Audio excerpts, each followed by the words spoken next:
And we are now live. Yes. Yes.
Fanboy Modeling School.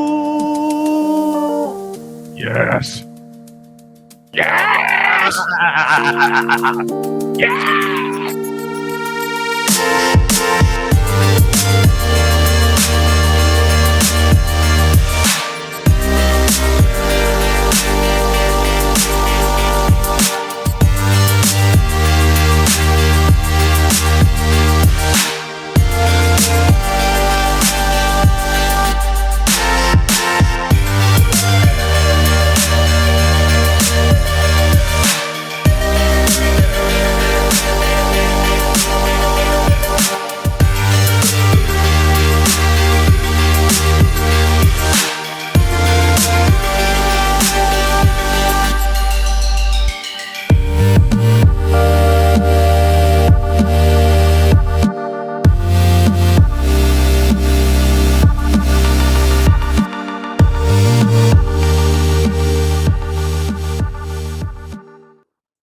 What's up, everybody? I am a Fat Mantis, and I'm here to welcome you to the Fanboy Modeling School. I'm here with my boy Steve, real name, no gimmicks. So happy to be here. Yo, I'm so happy to be here. I needed this. I needed this, man. It's therapy time, brother. It's therapy time. And we don't have the juiciest of topics, but we will make them juicy with our own juices. Yeah. And shout out to Rogue Radio for being in the building. We got Shaolin Iceboxer in the house. We've got Mad Cat. Hail to the chat and hail to you, my friend. And of course, we've also got my man Lo is up in here as well. That's right. That's right. Yo, thank you all for being here, man. Always a good time. How are you, friend? I'm doing great, man. Great to be back. Fanboy, postmortem spoon, doing our thing, doing what we do best. See, I'm worried that like I'm falling into like, you know, when you're getting what do they call it? A malaise. I feel like I'm falling into a malaise, and I wonder if I was like, is it because Spoon is dead and secretly I loved it? Well, I mean, yeah, clearly Spoon is your ex-girlfriend personified in an application, but all that stuff aside, man, I just want to give a quick shout out to the Fat Mantis, who needs to give himself a shout out right now. Folks, you're talking to a professional radio host here. This man started his radio career in college. He had an underground college campus, broadcasted underground hip-hop radio station that he hosted at SUNY New Pulse. And, you know, that was the precursor to him doing what he does now. It's no secret that he is one of my inspirations in regard to this whole content creation space that we live in. But thank you are now doing your thing on a internet-based radio station. So I want you to take this opportunity, roll that out, let the people know how they can support you and get behind you in this new endeavor, man. Yo, hell yeah. Thank you, man. So I just started as the morning show host. My show is called Late to Work. It starts at 6 a.m. to 10 a.m. It's a morning show, jokes, shenanigans, the usual, on a station called Hot 95, whose main app is called Audilus. That is AUDILOUS, Audilus. And you can however you can find Hot 95 on a lot of other apps that just have internet radio on there. Right. And so I'm already loving it. It's a lot of hard work and stuff like that. And I'm really hoping to make something out of this. It's not, you know, it's not like my content stuff. It's literally me just being a morning show host, which is, you know, I'm not going to be able to do any deep cuts. I'm not going to be able to talk about Epstein on my show without making a dick joke. But it's amazing, man. I really want to take this opportunity right now. I'm sorry to cut you off, brother. I want to take this opportunity to let you know that a lot of work goes into being a content creator. All the people here know that.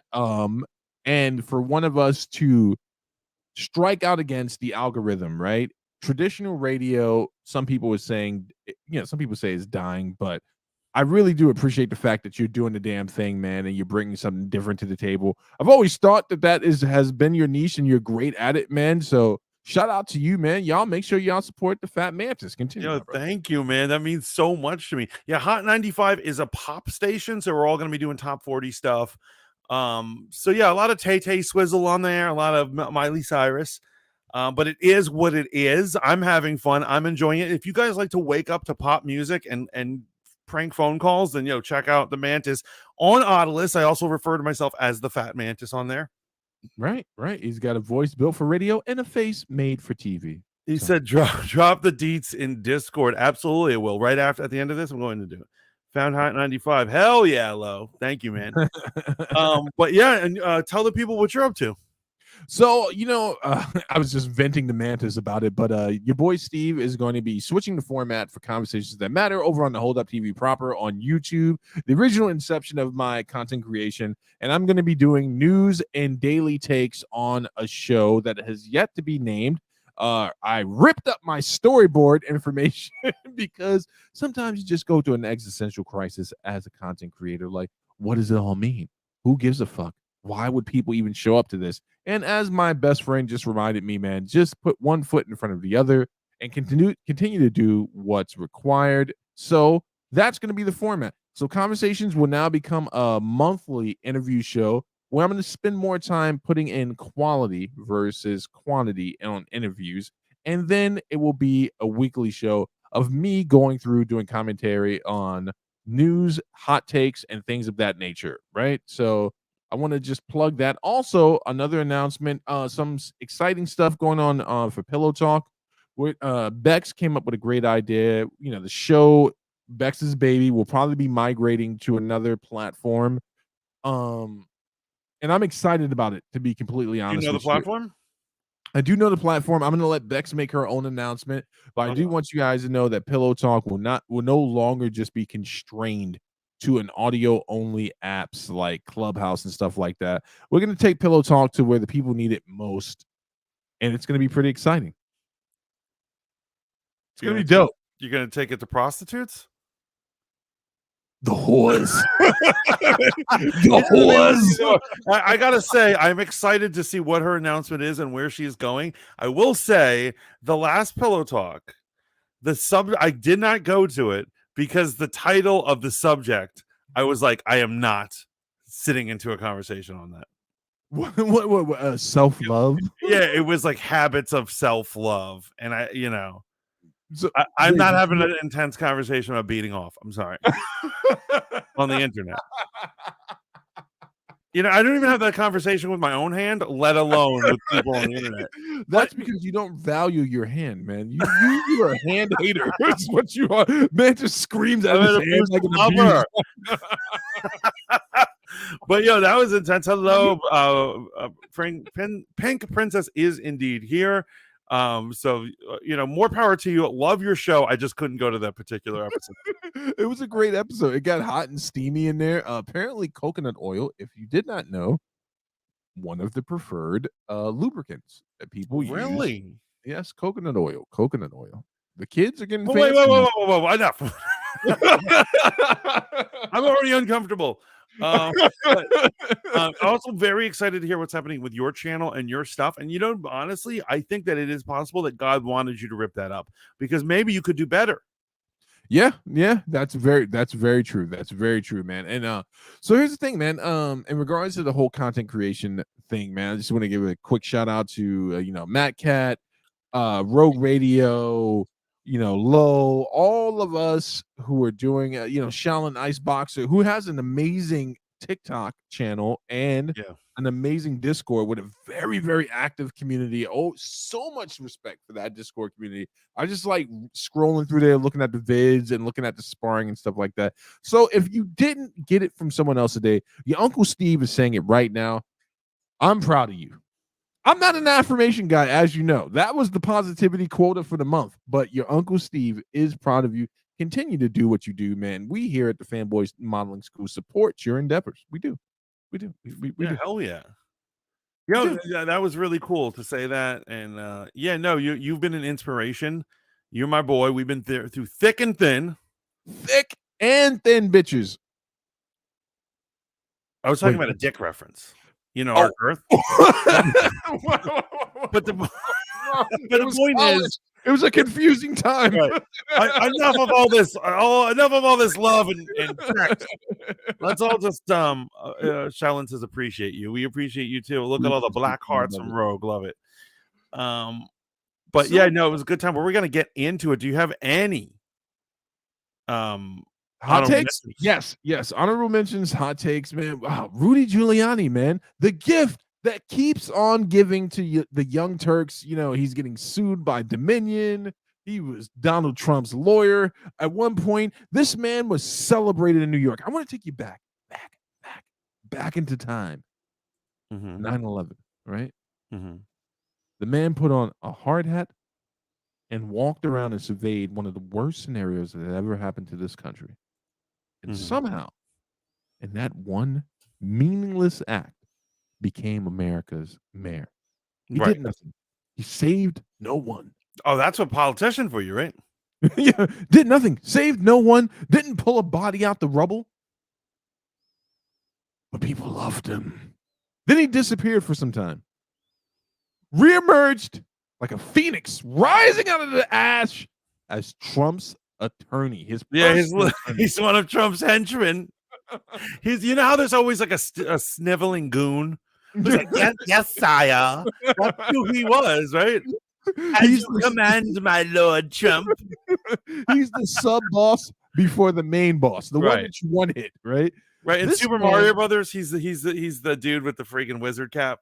Exactly. He's that little fucking turtle guy.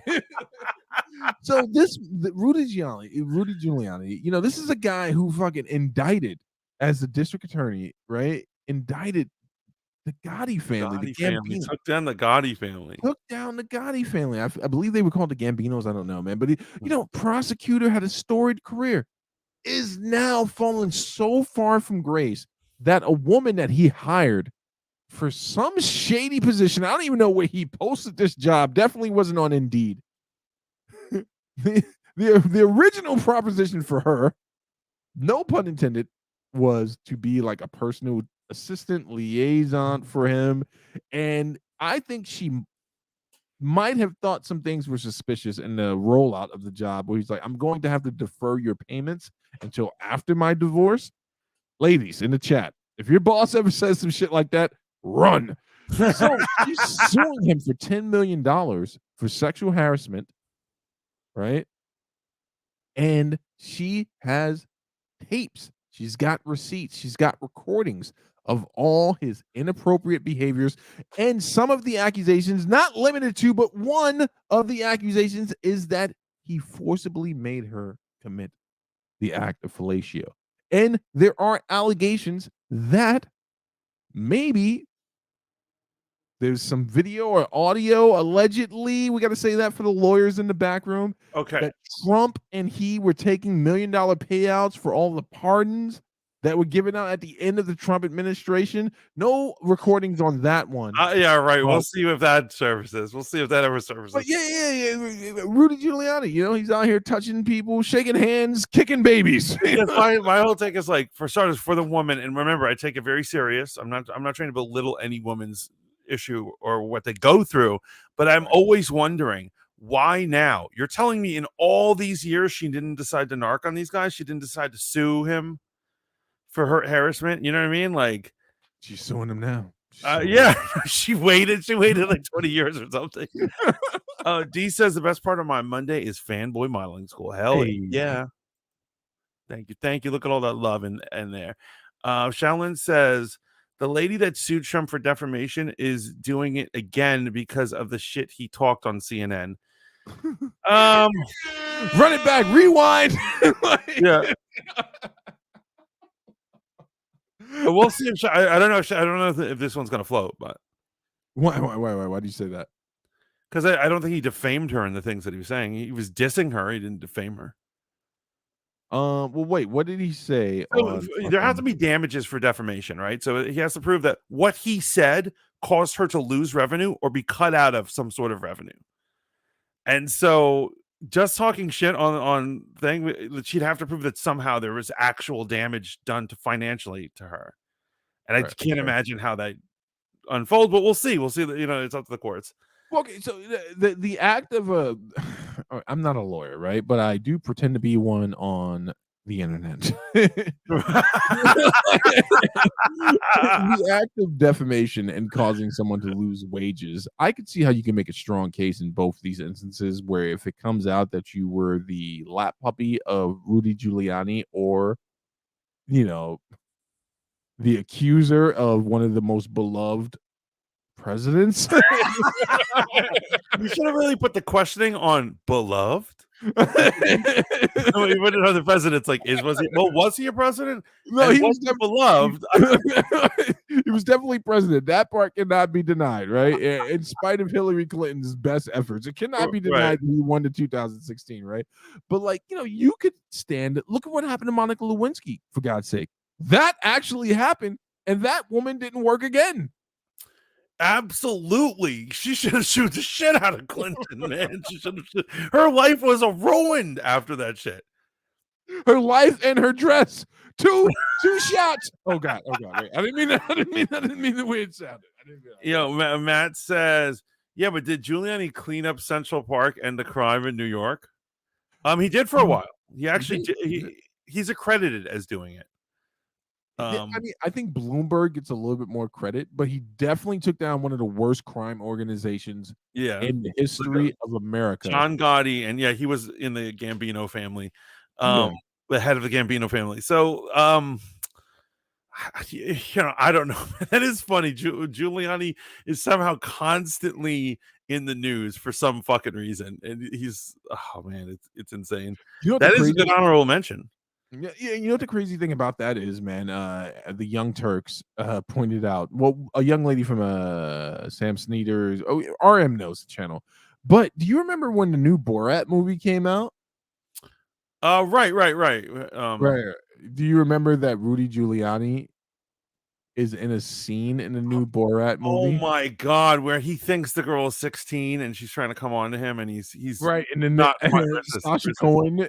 Apparently, there's in that scene where Rudy Giuliani is like getting ready to get some wapsage from what he thinks is a of age woman in that movie. Sasha Cohen comes in famously, and he's like, "No, she's too old for you." Apparently, Sasha Cohen reported that the reason that was not planned at first, and the reason he did that was he actually had fear for the actual actress in that moment, and that's why he bursted. Oh wow! Oh my God, that's crazy. These guys are done. Yeah. But you would have thought he was done as soon as that footage came out, because that came out a while ago. Yeah, I thought that was damning, man. I thought that was extremely damning. But yeah, as Shalin says, from America's mayor to Trump's bitch boy, it's so sad. Matt Cat says, "Why is this woman suing and not pressing charges?" Very good question. Well, what's the statute of limitations on that? Right, I'm sure it's passed. But is that the new corrupt way of doing it, that women will not report it, wait for the statute of limitations to go by, and then sue, so they can sue? I mean, it's absolutely crazy. It's corrupt. And so here's the thing that Mantis is always getting into about these sorts of things. Why do they wait years? It's harder. It's exponentially harder every day a day goes by that a crime was committed. Why do people wait till someone's running for office? Someone's got a new book deal out. Someone's doing good. Someone's getting signed to the New England Patriots. And some woman's like, 20 years ago. And I'm like, what the fuck? You had 20 years. So why do they wait till there's fame and fortune and AK money on the table? Right. It seems hard to respect and believe. I don't know if I believe these things.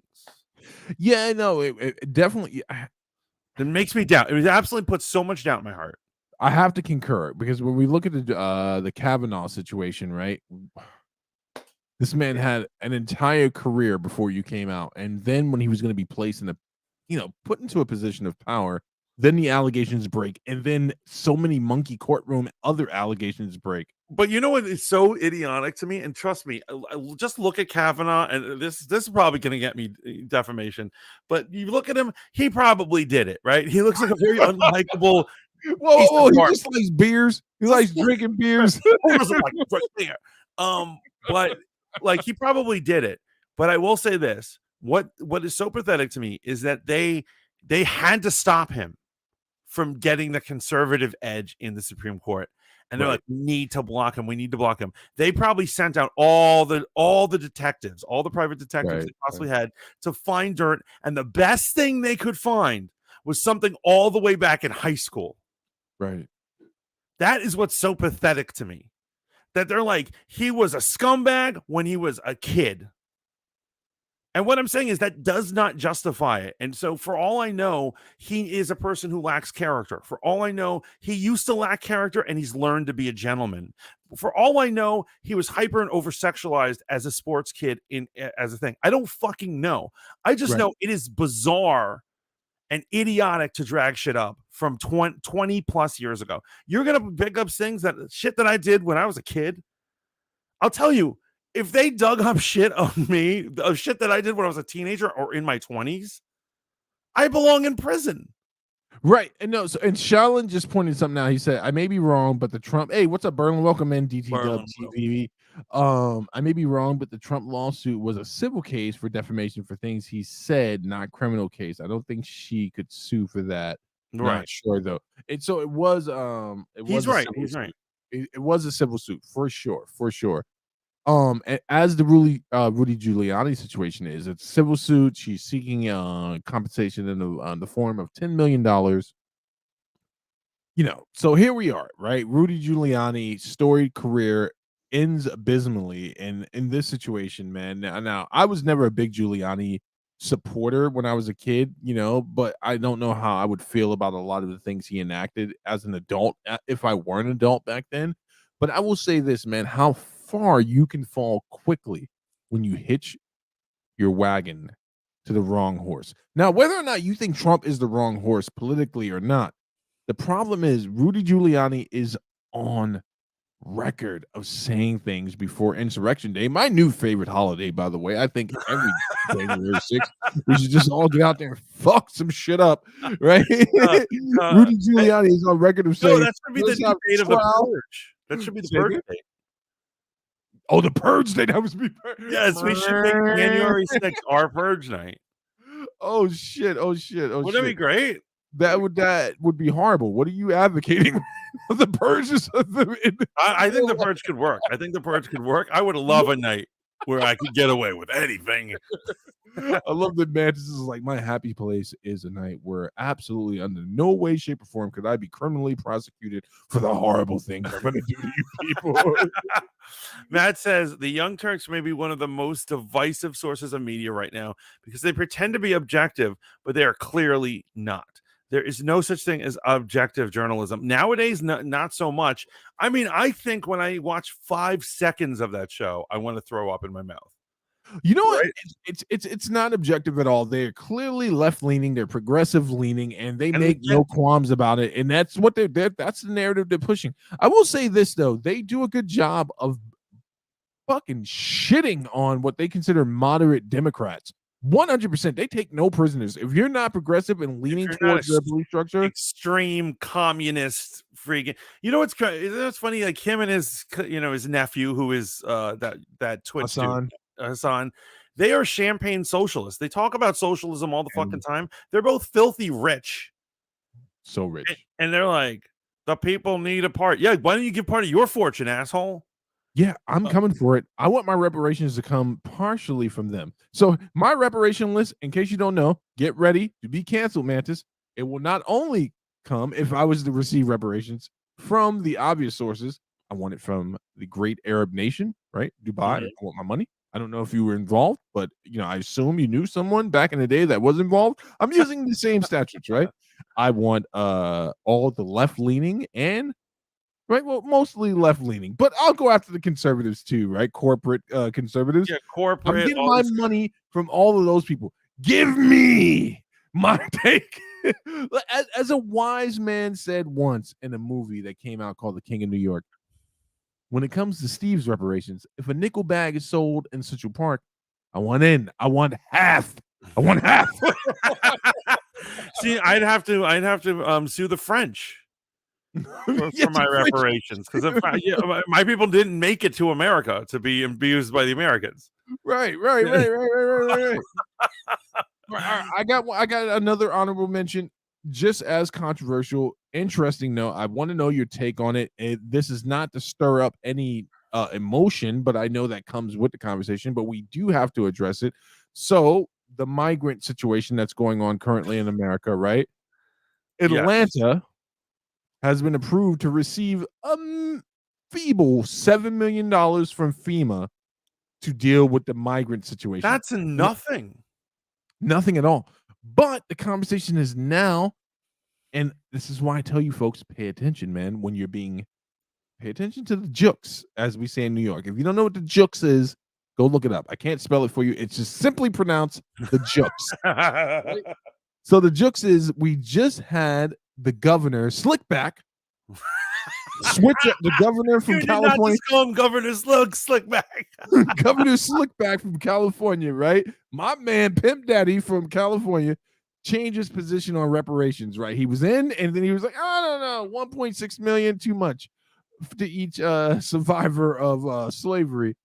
But now we have the migrants in Atlanta being approved for the $7 million from FEMA to deal with the migrant situation. Some people are saying, if you can draw $7 million for the migrant crisis, how is it that we cannot draw this money for reparations? Now, 7 million for just that versus 1.2 million for every recipient is obviously, there's a huge chasm there.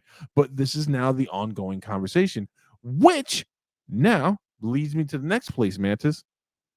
Is the American government trying to start another 2010, D's going to know what I'm talking about, gang race relation war between Latinos and blacks? They have absolutely been they haven't stopped. They haven't stopped their endless quest to have the two groups wipe each other out. Right. And it's despicable. I'm glad you brought that up. I'm glad you say that, because if I say shit like that, I'm going to look like some conspiracy theorist psychopath. Right. But absolutely, I'm saying that's what I believed. Liberal arts schools and Democrats doing, like, focusing on identity politics was trying to start. They were trying to start a race war. You know what I'm saying? They want. Here's what it is. So let me get this straight. You're in this new place, America, and you go to school, and the school teaches you to hate white people who are in power, to teach you that you've been betrayed, you're owed something you're not getting, and you need to stand up. And of course, protesting is all right, whatever you do. That is a complete formula for trying to create a race war. Now, it sounds like I'm describing the African American student, but I'm describing literally everybody. They teach that to Latinos too, that they're like, you're oppressed and it's the white man's fault. And they're like, you're oppressed and it's the white man's fault. And you know what? If there's a race war that ends up, the rich whites are going to be fine. It's going to be lower class whites who are going to be taking all the killings. You know, right? Yeah, 100%. It's absolutely disgusting. And let me tell you, I am very fearful about the immigration situation, because I live in a state where all the counties, actually in my county, there's a city that's taking it. They're trying to put immigrants there, and the townspeople are like fighting back dirtily. I mean, have you heard some of the? No, not for your area. What's going on? So originally they were supposed to get them in Rockland County, which is the next county over. Actually, so Rockland County, they're supposed to have it over in a hotel, and so the hotel was like, "Oh no, we have a bunch of vets staying here. You're not going to throw out the vets." Right. And they're like, okay, fine, we'll find another hotel. So they go back to Westchester. They send them to Yonkers. Right. It turns out that the people who were vets, they're homeless people, that they paid $20 each to say they were vets, just so the immigrants wouldn't come. Wow.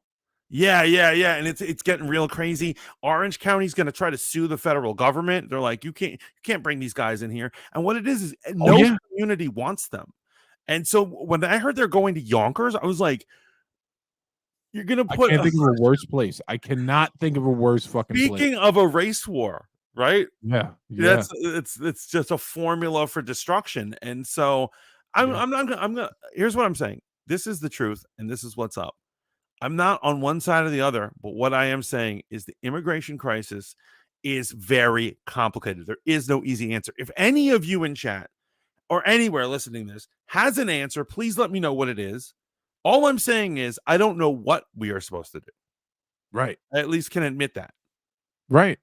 So even more interesting is south side of Chicago, there was a situation where I want to say that it was a city council meeting where a bunch of residents of the south side of Chicago, and if you're not up to speed on the south side of Chicago, and then I'm gonna try to keep this as clear and concise as possible, because when the actual situation broke off between Mexicans, El Salvadorians, Ecuadorians, and black people in Los Angeles, it wasn't your, how can I say this in the politest way? The race war or the situation was not between hardworking people. It was between gang members, right? So you had gangs on both sides of these racial groups going at each other. And the only people caught in the crosshairs, because the only people getting clipped were not gang members, they were actual civilians, right? They were normal people. So Southside Chicago, bunch of black people show up to their local city alderman, city council, wherever the fuck these people go to fucking protest shit. And they're like, yo, you cannot bust migrants in here. And then I sat back with my conspiracy hat on my head and I thought about it. Like, oh man, they're doing it again. They're going to bust a bunch of migrants into the south side of Chicago. Those people are then going to be preyed upon, not by black people, but by gang members, right? Allegedly, hypothetically. Right. Those people are then going to have to band together to defend themselves from the people who are trying to extort them. If that And were to form happen, another gang. exactly. Birth of a new gang will come up. Bro, because all gangs, basically most gangs were always actually had at least good intentions of protecting your neighborhood, your race, your crew, and when you're in prison, they all start with good meaning and they mutate into this horrible, uncontrollable thing of violence. Exactly. And you're right, they will. These young kids are not going to learn whatever the hell they're trying to teach them in schools these days. I don't know what they're trying to teach kids nowadays, but they're not going to learn it. They're going to learn how to protect themselves, their neighborhood, what little the country's able to give them. Right there. And you're just creating new gangs in 100%. 100%. If you don't understand the way street culture works, if you don't understand the way hood culture works, you should not. No, you can weigh into the conversation, but you should be very careful, because that's what happens, right? People are trying to protect themselves from being preyed upon. In fact, man, if you want to really dive down the history of it, I dare anyone to go look up the inception of MS-13. Oh my right? God. I don't know what it is, but Right. We don't have to get into it. right. Go look up the inception of the Bloods and the Crips, Vice Lords, GDs, Blackstones. Go look up these things, man, and you'll really understand how I came to this point. So I just wanted to point that out, the migrant situation, and in fact, I just want to make sure people know not just Latin American people are coming through on the migrant situation. You have other countries coming in as well. And it's just really them jockeying and vying us against each other. Now, there is an argument that is happening, and I have to be intellectually honest about it, in regards to people who identify as FBA. I've told you about this before, Foundational Black American. The concern from the camp from foundational people who identify as Foundational Black American is that the voting bloc, this is a way for them to diminish the black vote. Now that people feel like the black vote is starting to restrain itself and remove itself from giving its vote unnecessarily to the Democratic Party, that the Democratic Party is doing this to increase a new voting bloc. So some more conspiracy shit to think about there. Are they trying to wipe out the black vote? Is Rogue Radio still in chat? Because I'm sure this is all great. This is all great content for you to think about. just something to think about. And if you're here right now, if you can do me a favor, just hit the like button. It helps us at the algorithm and retention and all that other stuff. And so also I gotta say, I want to recommend the docu-series on Netflix. That was back when they were cool. Rumble Kings. Have you seen it? Right. I've heard of it. Yeah, Rumble Kings. And so it's about the creation of gang life in the Bronx. Right. And they actually bring in really old gang members.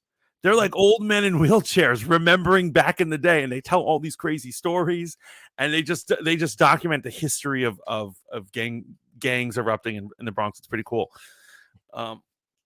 Not that I glorify violence or anything, but it's interesting. Only violence against the people who deliver my food.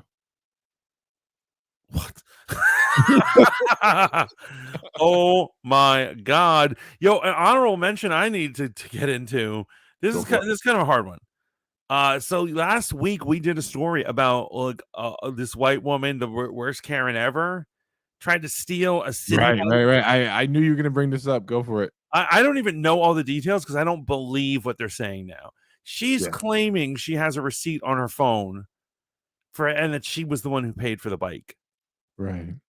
However, in the video, what doesn't make sense is in the video, I've watched it since. The kid, like, why would the kid just be like, no, I paid for it. It's right here on my phone. Like, why would he be saying that?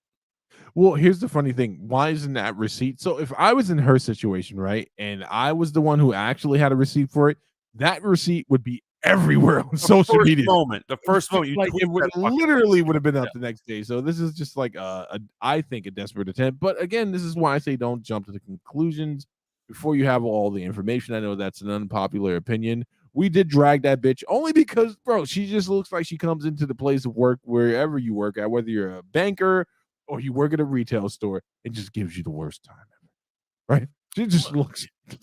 Actually, you know what? Can we watch the video again? Let's see if we can find that video again. Because honestly, if you see it, she's acting very strangely. Her responses don't make any fucking sense. Right. And the kid is just clearly like, "Can you get off my bike?" And she's just like acting weird. You're hurting my fetus. You're hurting my fetus. That's exactly what a real pregnant woman says. She refers to her baby as a fetus and not a baby. Or she didn't even look scared that he was hurting her fetus. Well, he wasn't hurting her fetus. He was just in her vicinity. Is blackness just in the vicinity of a white woman hurting fetuses? Well, everyone knows the most dangerous thing to a fetus is blackness. I think you might be right. Let's hope this is still up here. It better be. They didn't take it down to cover up for this white chick, did they? Okay. No. They better not have. Matt says, nope. That woman is telling the truth. A pregnant woman doesn't just try to rob 5 young guys.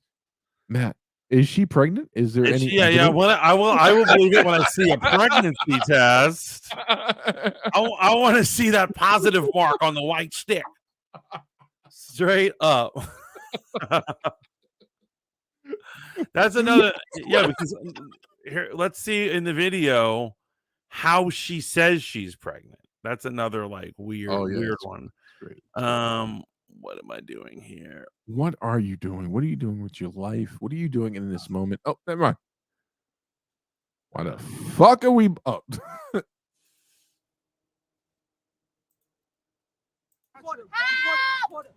Help me! Please help me! Not your bike. Please help me! It's not your bike. It's not your bike. Please help me! Help! Please get off me! Wait, what the what's going on, bro? Please Yo, don't take it, bro. Yo, is there a chance? Wait, pause it real quick. Pause it. Is there a chance that she is like being controlled on some Agent Orange type shit, man? You know, like some deep conspiracy shit. Do you think She seems like she's whacked out on drugs? Yes. Bro, I've seen women who are pregnant in duress before, and this is not the response. This is not the response. In fact, in spite of what you might believe, most women in their survival instinct allegedly would, if they're pregnant, just walk away from this situation. Give up the bike. Exactly. In protection of the fetus. Help! Why you took his phone? What's wrong with you? Don't touch his phone. Do not touch his phone. I'm not touching you. You putting your stomach on mine. Yo, she doesn't even sound like she's telling the truth. If someone said to me they are pregnant in that phrase, the way she took her tone, I would not believe them. I was like, "You're a bad actress." Help! Can we clip that and make that a fucking button? Help! Oh my god! Oh, wait, let's check in with chat real quick. D says immigration is a very complicated subject. I definitely see both sides of the coin. Take Dreamers for example. It's been years and they still can't get U.S. citizenships even though they pay taxes. Mm-hmm. I don't know much about the Dreamer situation. I what was it? Obama took a bunch of kids. It was kids, or just anyone who wanted to go to school. Yeah, no, Dreamers, kids, and then he was like, wait, he was giving them a fast road to citizenship, and educating them. Right. So, okay, here's the thing about the immigration conversation, right? Now, this is a very unpopular thought, right? I want you to go back to Liberty Island. That time, the response to the immigration from the Europeans, right? Coming in on Liberty Island. Right. would it not make the most sense that if you want to be fast tracked to naturalization, and this is very unpopular, okay, you are seeking asylum, you are fleeing persecution, but you're not a citizen, and we want to get you in the country, but we're going to have to tax you at a higher rate. What are your thoughts on that? If that was the resolve, like, welcome in, welcome to America, but you're going to be taxed a little bit higher until you're completely naturalized. So on its base, I don't like it. It Okay. seems like bullying somebody, right? Okay. It doesn't seem fair. Um, yeah, I mean, I just What doesn't seem fair about it? so I believe, here's my well, if you want to bring up the tax code, here's my problem with the tax code. I actually believe in a flat rate for taxes. I believe that every single person, yes, billionaires. I know some of you are like, what billionaire should give up more of their property so I can spend it on my shit? No, everyone should pay a flat percent. So let's say they were like saying like everyone pays, Help! Mantis is a communist. Help! let's say like 11%. Everyone should just flat out pay 11%. And I don't think we should like extort immigrants. Like that doesn't sound right, right? But so I'm asking. Yeah, what the you're question. describing to me sounds like extortion. Being like, we're Okay. tax at a higher rate. All right, so let's compare that to not being taxed and being allowed to come into the country and Not taxed at all. Yeah, right. So at no point, like at this point, you're not being taxed at all. You're getting paid under the table because you're working illegally. So, what would be your response to that? Yeah, I mean, obviously, like I'm not a fan of that. I do, I don't like it. So then the medium would be upon naturalization, upon coming to the country seeking asylum, that you're taxed. Period. Yeah, Period. here's what it is. I think any resident of America should pay equal taxes. All right. So, what qualifies someone as a resident? Well, I mean, obviously, if a little kid going to elementary school, well, of legal age, who's fit to work. I know. I get that. I get that. I'm asking the question, right? Because that's the crux of the argument that the Conservative Party usually levies against this, right?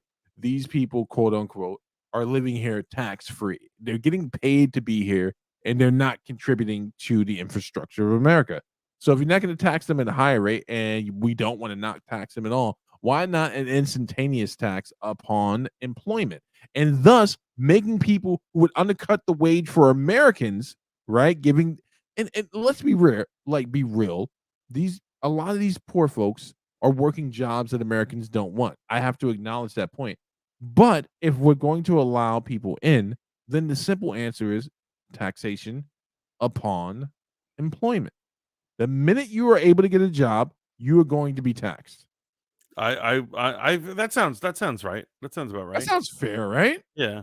I would do a thing, and this is what I is. I'm a huge into relocation, and so another thing that I would do is I would say you can become a citizen here, but you have to live where we tell you to live in the city or state that we tell you to live for no less than like 10 years. Wait. So let me just mirror back what you're saying.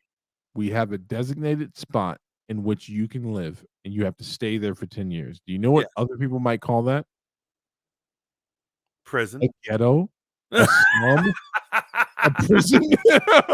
I'm trying to do the opposite of a ghetto. I'm doing the opposite. See, we're going to the opposite. So your opposite is what? We're gonna plant flowers? Like what's the opposite? No, because one of the problems is that everybody gravitates to the same places. Like, honestly, bringing the immigrants to New York was not a smart move. You know who needs fucking people? Wyoming and North Dakota. They are horribly underpopulated. These flatland countries with wide open space, they don't want more people there. They don't want more development. They should have development. They're savages. No, fuck it. We got to preserve nature. Nature can kiss my ass. We got a population problem going on. Well, apparently, if you're to believe the conservative notion on this, there's enough space in Texas to home the entire population of the planet. Fuck that. To be honest, I'm thinking of moving to North Dakota. Just like I'm sick of the crowdedness over here, man. Matt says, plus, why wouldn't these guys come out with their receipt? Plus, I think actually, Matt, the kid shows the man in the video, he's like, he shows him his receipt for the bike. Not even I think he did show him the receipt. You know what I think happened? You know what I have a feeling happened? Either someone got what bike number they have mistaken, or somehow it glitched and they double paid. I think it's gonna turn out to be something like that. But he also says, plus resetting the bike and getting a new one hurts no one. But there is a point. There is a point about it. If I paid for a bike and then some white chick just jumped on my bike and started, I was like, no, not on my shit. And she made that high pitched whine. No, sir. Obama pulled a Scott's. Yes, he did. Oh my God, that is the greatest reference ever. RM. Yeah, he pulled the Scott's. He did pull a Scott's. He thought he would be richer in the future. Right? Dreamers are still paying to stay here. I believe it's every 2 years you pay to a permit to stay in the U.S. So would they have already been citizens or not? Is the question. Is the argument they should have just lived illegally, or like what is the argument? I don't know. But I don't think this conversation is as complicated as we pretend to make it, right? So we do need to revamp how you get naturalized in this country. And we have to ask ourselves the hard question. You know, you're migrating here, you're immigrating here to this country. What is the quickest way to make sure that you become an American? And I think money talks in America. And the quickest way. Go ahead. You know what doesn't make sense? What? How much revenue could that possibly generate? It can't generate that much. Well, that depends on how many people are coming. Right? It's literally taxing them for being an immigrant. I don't know. I don't like the sound of that. We should tax readmittances. Oh. Wait, Matt, do you think we should charge an exit tax? Like, committed a crime? Back in my day, it was called running your pockets. They jumped you, they ran your pockets of whatever property you had, and then kicked your ass out. That might be what we do. We just take all their assets, right? legally, because it's the government. When the government robs you, it's legal. It's nice and legal. Oh, shit. Gene says, that sounds fair. And after a certain amount of time, you can become a U.S. citizen and actually have freedom to buy property. I just think it's wrong to tax the immigrants. You know why?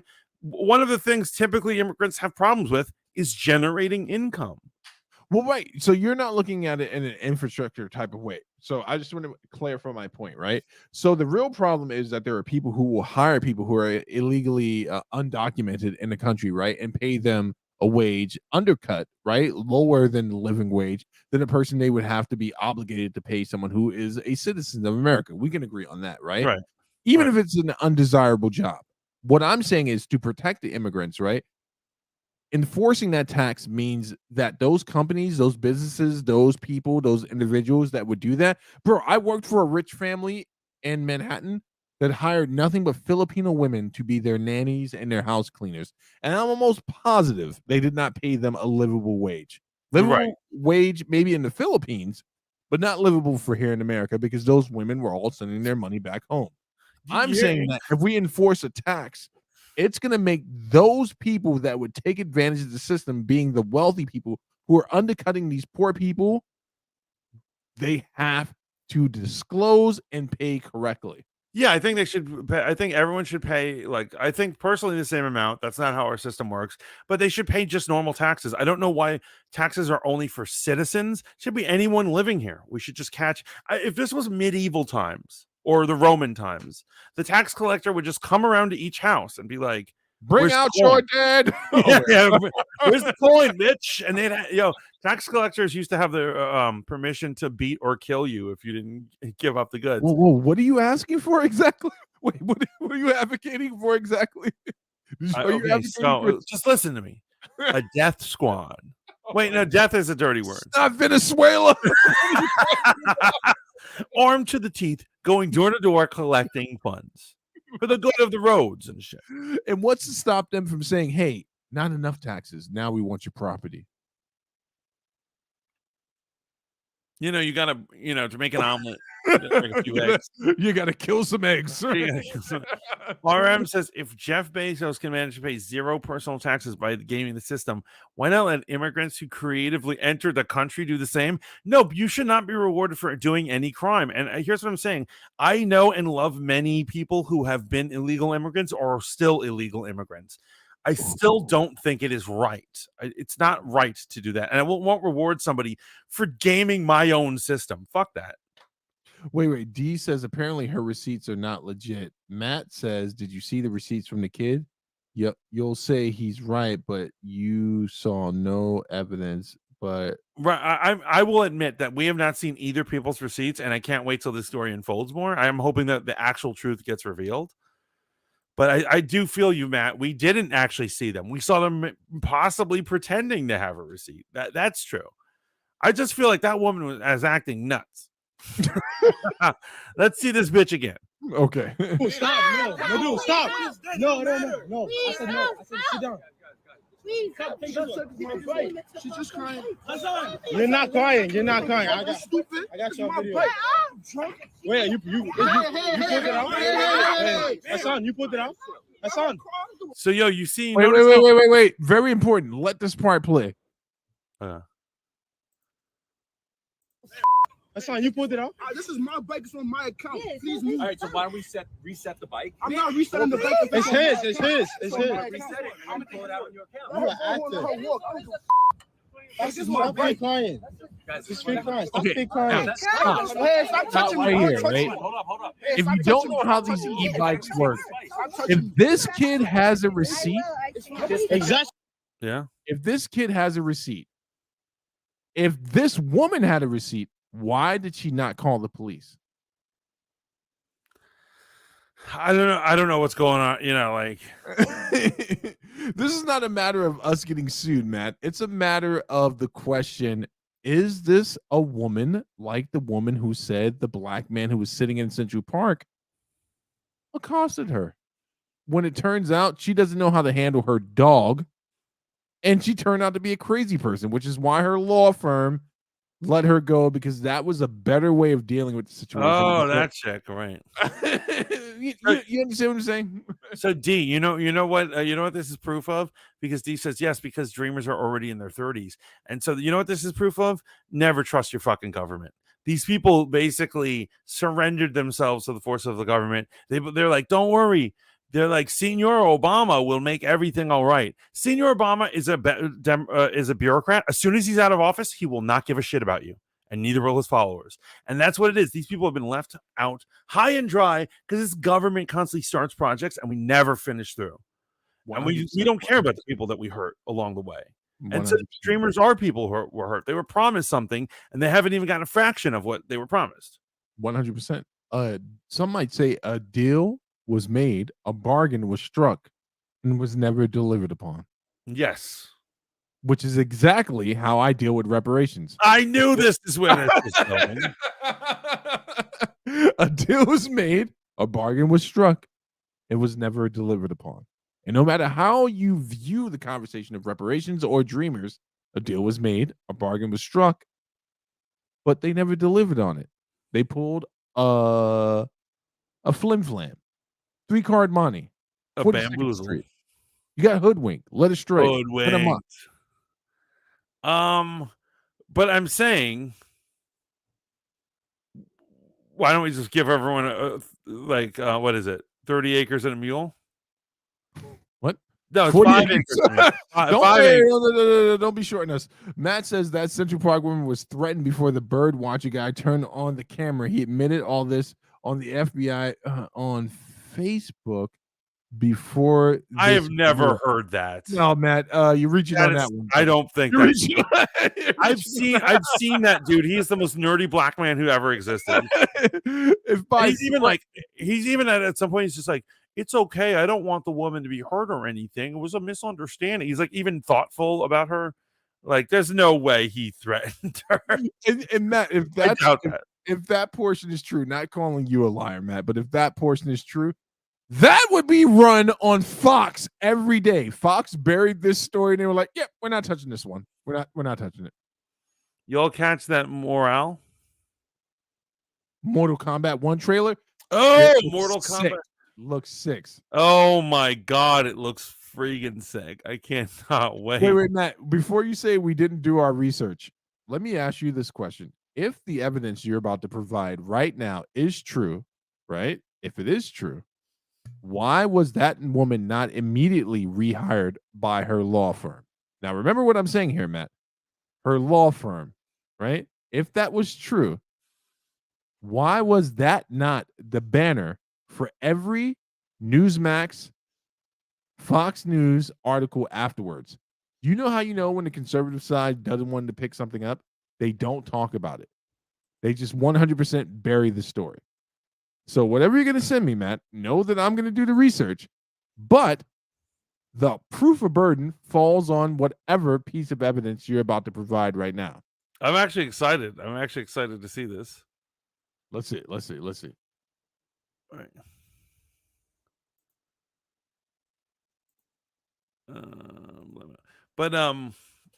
Mortal Kombat 1 looks so freaking amazing. Looks absolutely amazing. So you know what problem with Mortal Kombat is? They don't ever always put every character in each chapter, and I can't stand it when the new one's out and they don't have like a character or two that I like. So here's my issue with Mortal Kombat. If you're not following the continuity of the story, then you won't understand what's going on with Mortal Kombat 1. So at the end of the last Mortal Kombat game, technically, yeah, they reset time. They reset time, they reset reality, right? And Right. so now we're starting off with Liu Kang giving every character the opportunity not to participate in the tournament, right? He's giving them their dream scenario. Obviously, the story is recognizable if you're a comic book reader. It's been done a billion times, Right. but it's always great when you get to see it with a new franchise. But the trailer itself looks amazing because it is the classic story of the tried and true hero finding and completing the mission and then becoming the villain. What do you think about that? Oh yeah, right. You either what is it? What's the saying for Batman? He says you either die as a hero or live long enough to see yourself become the villain, and that is what Liu Kang has become. And so that's what Cyclops did in X-Men, right? That's Actually, I think that's one of the greatest arcs for X-Men, and I wish they didn't revamp that. I wish they would. I mean, they did. They dealt with Cyclops becoming a villain and the fallout of it. It was when it's Cyclops who has very little to do other than pine after his dead girlfriend. Yes, that was an epic level arc for a man who's normally very boring. He said, because the bitch was white. I can't go into detail in the comment section. Plus, you're going to have to give me more time. Yes, absolutely. We'll give you more time. We'll even do a thing on it next week if you want. Episode. I got to look up the New York laws. Yeah, absolutely. RM says, I saw her screenshot of the receipt. It could be photoshopped. We're going to have to hear from the city bike people for the final judgment. I cannot wait. I'm on the edge of my seat waiting to see who was right. Help! And I will admit that I'm wrong. I don't know if I'm wrong. I don't have a problem admitting that I'm wrong, man. I'm just saying that in this situation. Well, I'm never wrong, but okay. I'm saying in this situation, like, so what do you do, Matt, in this situation if the kid also produces a receipt for the bike? So you have two people who have receipts for the bike, right? Does that make the kid wrong? Does that make her wrong for her? I'm telling you, I bet you it's a computer glitch. I bet you they both paid for it, or I think that someone paid the wrong number. This is the thing I'm talking about. So does it make her any less of a psychopath claiming to be pregnant? I'm gonna need to see all of it, man. I'm gonna need. I want to see a sonogram. I want to have an interview with the daddy. Yo, what idiot put his dick into crazy to make your child? If this bitch doesn't produce like a sonogram screaming, "You're hurting my fetus." I need to see all of it. Yo, Shallon says, I like how they swap things. Liu Kang is now the god. Raiden is now the mortal. Sub-Zero and Scorpion are bros. Yes, I like that too. And he says, and I love Hotep Cyclops. Yeah. I love that. Yes, I guess that's Hotep Cyclops. But it all started in an arc that a lot of people claim is bad, but it all the seeds were planted in what was that? Avengers versus X-Men. Yeah.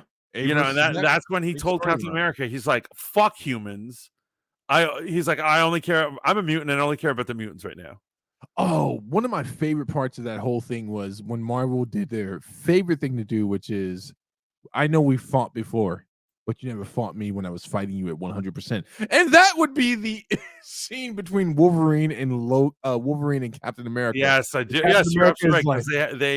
Because they have a competition thing going on over the years. Here's what I'm saying. I'm actually down. I'm down with Matt's comment right now. He says that makes neither wrong, but the woman was blamed and will be blamed. No matter what. Let me tell you why she was blamed, Matt. Let me tell you why she was blamed. Was it because she's a Karen? Yeah, she's being blamed for it because this is the actual crux of the argument from the other side of the table, right? Because this woman is screaming help, right? She's screaming help. She's making an accusation. She's saying you're hurting my fetus, right? She's saying you're hurting my fetus. You're hurting my unborn child. I need to deal with each accusation as they were. So let's say she does produce a receipt. So then that's an assault charge, right? She claimed that the young man assaulted her and hurt her unborn child. Hurting her at all. Exactly. That's the thing. That's the idiocy of this whole thing. So was he hurting her pretend unborn fetus? Let's know more about the woman. Is she unbalanced? She was probably on her way to abort it anyway. Let's get her. Probably a Biden supporter. Help! I love how we're different in between subjects because I want to see the Mortal Kombat trailer again. Listen, we might get a copy for this. Oh, you think? It's Warner Brothers. Oh yeah, I mean, we'll go for it. Okay, yeah. Who needs a YouTube channel these days anyway? Right? I sure as fuck don't. Help! That's the real thing. It's just sheer comedy. What's going on with this chick? All right, guys, let's do this.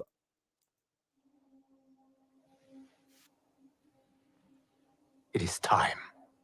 I'm going to be pausing it frequently. Just, I put pauses on everything. Everything is paused. To a new reality. To a blank canvas that I have painted. So if you don't know, this is their into the multiverse of madness arc right here. Right. This is their multiverse saga. So essentially what happens is that Liu Kang defeats, I forget the chick's name, the character Shaolin, tap in, let me know.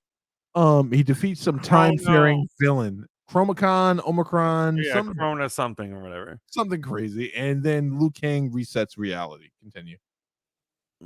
But actually, you know what's funny? I don't think they show the fate of them. They're only showing the Earth Realm people. But how are they going to make the Nether Realm or the Well, they actually address it really briefly. Okay, with warmth and peace. Raiden's all like in my new era. Raiden's Asian like he should be. Whether to live in quiet serenity. Oh wait, hold on. Remember, David Carradine has been fake Asian for many years. Yeah, he has. From Highlander. Yeah.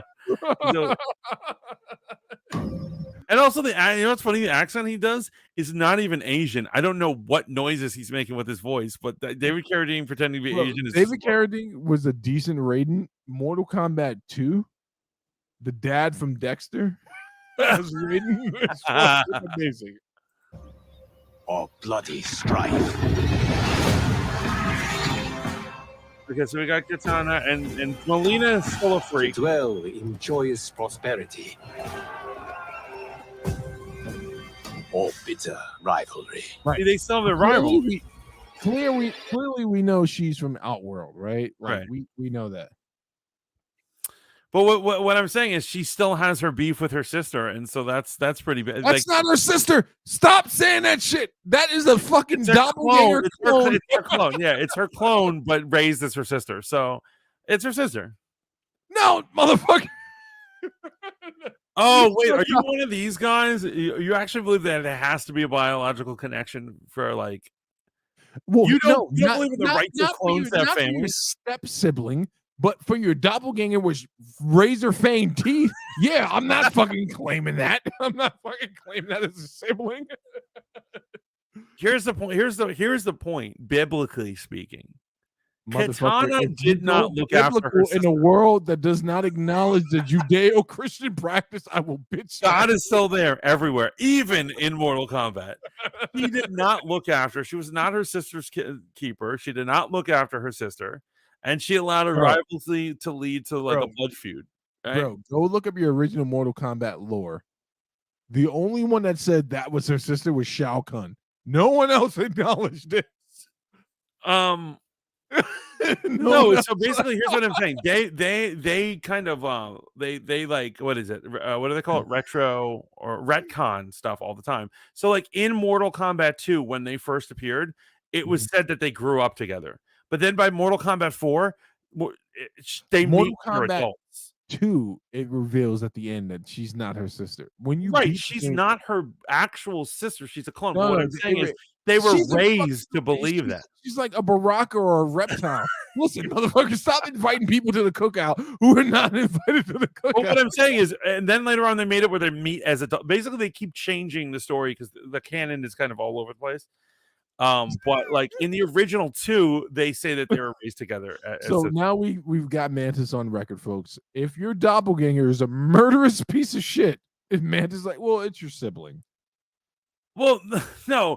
The point is, I'm not saying like I don't even know what you're trying to say, bro. I don't know what kind of words you're trying to put in my mouth. But what I'm saying is their feud is arguably one of the most important feuds because it tears Outworld apart. And if they get along, no, that's not what that's not. It's not the only thing, but it's a major thing. It's absolutely it's not even. It's not even a major thing. If they together killed Shao Kahn and lived together, no. What tore Outworld apart was that Outworld fucking infringed upon this chick's family's world, right? It's called Edenia, okay, bro?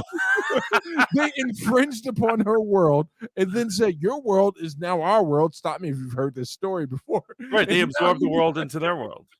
Right, and now then Shao Kahn took the mother as his bride, killed that bitch, brought her body back. Well, supposedly she killed herself, but that's another thing. So Mantis killed herself rather than be married to him, and then he resurrected her corpse to marry. Someone get Tucker Carlson in here. Mantis is all for replacement theory. Apparently, here is what I'm saying. One of the major problems, not major problems, one of the major like things that creates a horrible civil war in the world of Mortal Kombat is that these two bitches don't get along. If they just got along, everything would be all right. Not everything, but a lot of things. Did you think that Reptile was actually a part of the same clan as Sub-Zero and Reptile? I mean, when I was a kid, I did, but as the plot goes around, I mean, obviously it doesn't make sense, but you're so un-American. Play the video. You're telling me in Mortal Kombat 1, you didn't think he was part of one of their clans? No! Fucking, he was a fucking add-on character. I didn't think he was a part of it. He was, but you didn't speculate on the character? I mean, what are you saying here? No. So here we go back to the crux of our continuous argument. No, I didn't remix it with my fan con. I knew that this motherfucker was clearly not a part of their clans. He was just some fucking doppelganger. Yo, oh my god, I see what's going on here. Okay. You're a bigot against doppelgangers. Yeah. Yeah, I'm a bigot against a character is a palette swap that makes him less of a character. Yeah, less of a character, less of a person. If you're my doppelganger, you don't deserve any rights. Okay, and so my whole statement is that I'm Team Melina and believe Melina should be the true empress of Outworld, right? That's because you're an incel. Because here's the story. They absorb Edenia to make this thing clear. He tries to marry the mom. The mom kills herself. He resurrects her dead corpse, Sindel, and marries her anyway. When Kitana is a child, he clones her to have a stronger Outworld child version of her, which is Melina. He liked Melina more than Kitana. The only reason he married the mom was like one of those marriages. Arranged marriages of conquest. Yes. So by that, support the Shao colonizers. Kahn dies. Melina should be in charge, not Kitana. No, nigga, he created her. She has no blood lineage to the fucking family. He fucking made her. Yo, She is the real heiress. What are you talking about? I'm having a great time talking about this. I just want to get some context that may not have to do with Mortal Kombat. Are you the type of guy that believes that if you beat M. Bison perfect 2 times in a row, that some nigga was gonna come out of the bell who's the teacher of fucking Akuma and Ryu? Were you that guy? I was, yes. When I was a kid, though. Yo, but here's what I'm saying. Why do you, Shaolin, what is your take? Who is the rightful heir to Outworld? Is it Melina or Kitana?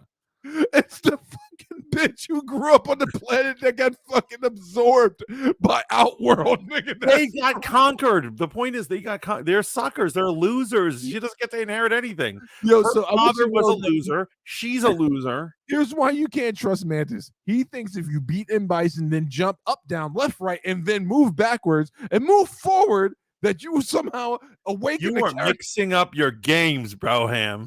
No, I'm mixing up the insanity of game players. Mortal Kombat fans, a call to arms. Who is the rightful heir? Is it Melina or Kitana? Let me ask you a question. Do you remember how you activated Reptile in the game? This is like completely off point. Double perfects on the pit, and then you have to send the person into the pit. All right, we can remain friends. So Shaolin says it would be Melina technically, but she is insane. Yes, she's insane, but still, like, she's my boo. Mantis fetishizes his ex-girlfriends into every character. He's like, no, the insane one is clearly the good one. Yeah. I'm not even going to tell you who Melina reminds me of, but let's just say it's someone I met on Spoon. Oh boy. Look at these two adults passionately arguing about MK lore. Nerds. Well, it is fanboy modeling school, and every once in a while we get back to the premise. You know what it is? I love how on the show we go high and we go low. So we're arguing about MK lore, but we were just talking about like how to solve immigration and taxation reform. Well, because obviously 2 black nerds would be able to figure that out. It's an ongoing issue, but we figured it out here on YouTube. Yeah, let's see how. Yeah, we figured it all out. Biden just needs to give us a call if he still knows what a phone is. Yo, Biden sees a phone. He's like, "Why is this dog pony show box telling me what to do?" The text is they're like, "Come to the office. Don't tell me what to do, you son of a bitch." Let's check in with my boo right now. You can face each other. Wait, pause it. Pause it. Can you explain to me why they felt the need to remix these characters, Sub-Zero primarily, as Japanese in the new movie? Like, this is clearly all not based off Chinese lore, but all of these characters in some way, shape, or form represent some type of Chinese lore. I'm sorry. Yeah, absolutely. No, you're absolutely right. So here's what it is. It's true that in the original Mortal Kombat, they literally point out that the Lin Q is even a Chinese word. They're a Chinese thing. The problem is that there are no such thing as Chinese ninjas. Ninja But is they weren't fucking supposed to Japanese. be ninjas. They were just assassins. Right, they're assassins, but that's I think that's what the movie thought. The movie was like, well, they're ninjas. They must be Japanese. The creators must just be racist or something, or confused or something. Bro, it's so crazy, man. Shout out to Chinese Super Ninjas. Have you seen that movie? Obviously, of course, my man. I love that movie, man. Are you kidding? Shaw Brothers. My favorite when they fight the Gold Ninjas. Oh, the Gold Ninjas take off their hats and they with the light and shit. That was amazing. Classic. Guys, you guys have to see Chinese Super Ninjas. Chinese Super Ninjas. Racist as fuck. All right, play it. I have no other comment. Play it. Sworn enemies, or united as brothers. But a storm is brewing. This is one of the worst fatalities I've ever seen. Oh, this is nuts. that even in this new era, Kung Lao, the most useless one character in Mortal constant Kombat. remains. Who the fuck is the guy with the glowing eyes? Oh, that's Shao Kahn. That's Liu There Kang. is always something worth fighting for. Violence! Oh my god! No, the eye thing, just that is the worst amazing. out of all of them. I can That's see people amazing. ripping up brains and hearts, gouging somebody's wait. eyes. Can you keep a pause while I go use the bathroom? I'll be right back. Oh, absolutely. Because I have to say, in MK11, when Melina was a downloadable character and she came out, it made the game for me. I was actually annoyed that there was no Melina in 11 for a while. For you have your short period where you're just and that's the problem. MK doesn't always give you the characters that you want, and so my characters are. Let's see. My characters are Reptile, Kung Lao, Melina. Those are pretty much my mainstays. I'll mess with other characters, but those are my 3 characters that I want them to win at the end. I want them to be successful. He says, I think that's a great Kung Lao. Yeah, no, Kung Lao is amazing, man. The monk with the hat, razor sharp hat. It's such a good Shaolin kung fu myth. That kick was on point. You have chosen to defy peace. Then you have chosen war with a god. Goodbye,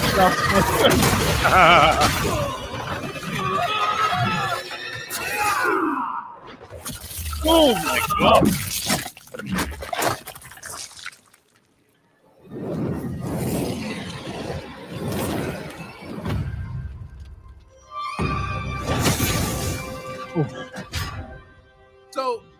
So I'm about to say some very unpopular opinion shit right here. I know you're going to be pissed.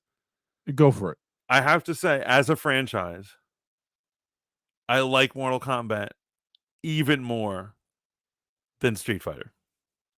So here's why your statement falls flat. When's the last time you played Mortal Kombat? Well, I played 11.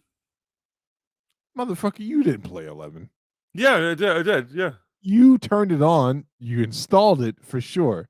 You played one round and you were like, well, I got to get back to my adult life. Tell the truth. Tell the truth. Why? You don't like 11 or something? No, I love 11. I know how to actually play the game. I know for a fact you're not playing that shit the way it's supposed to be played. What the fuck does that even mean, yo? You don't have a play. Yo, you just recently. No, you're right. You're right. I had to play it. I had to play at other people's houses. You're right. I didn't. What you're saying is I didn't like bite in and go deep into the game. Yeah, you're correct. You're a poser. No, you're a poser. You're a fucking poser. You kept calling Shang Tsung Shao Kahn.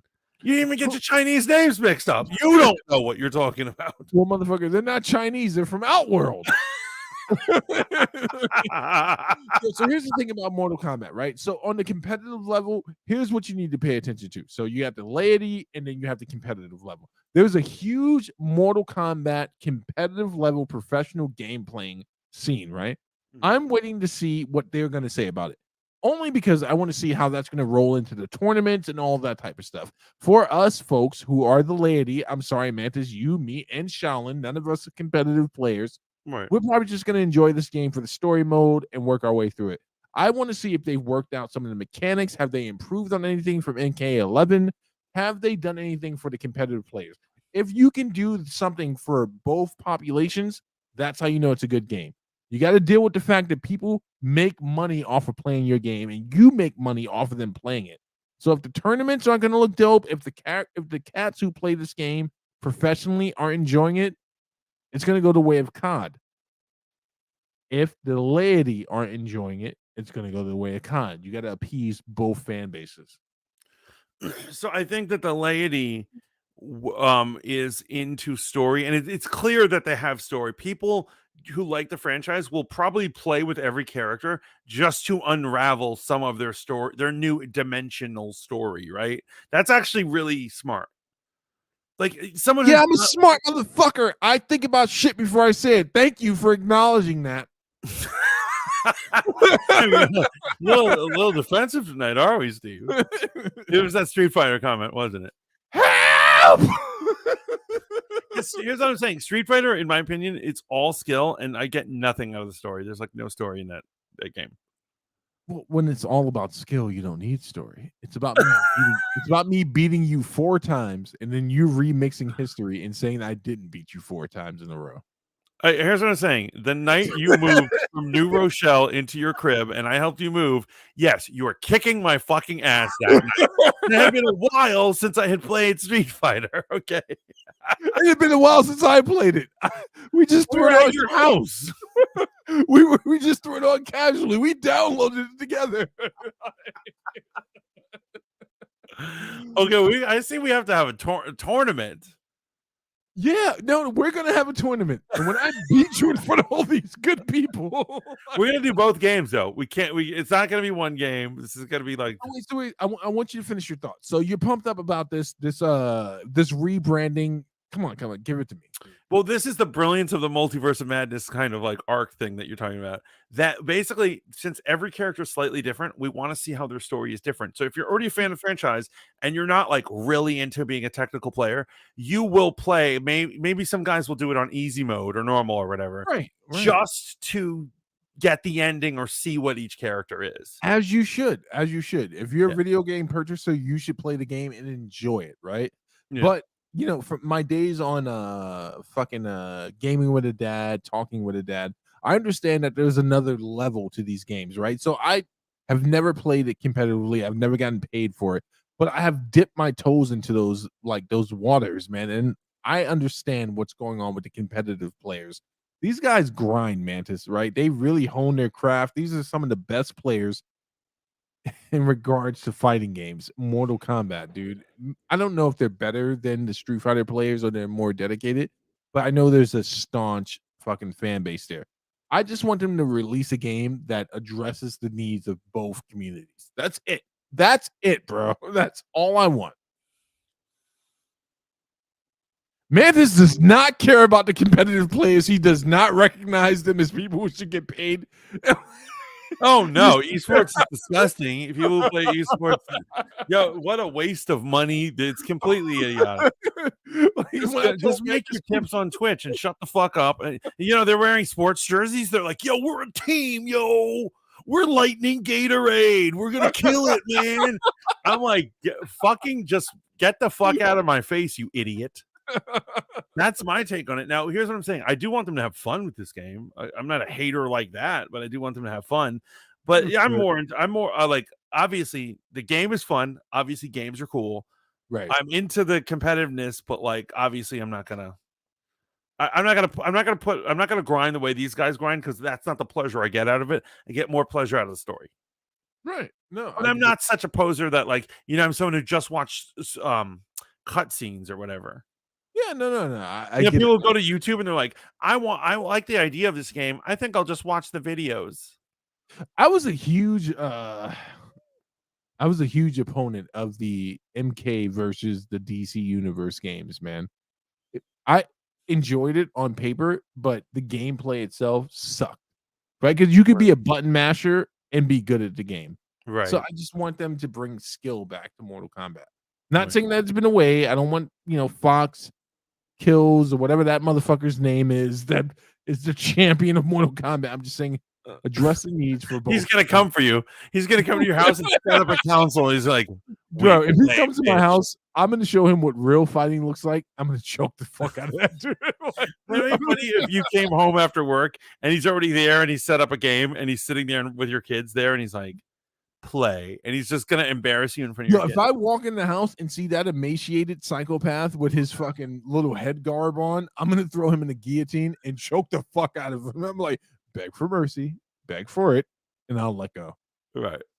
Shaolin says, I hear this story mode is going to have Sonic branching Fox. pathways and alternate endings. Wow. Okay. Yeah. Yo, I got to say, I don't know. I know they eliminated it for a reason, but I actually liked the whole story situation from, do you remember Mortal Kombat Deception?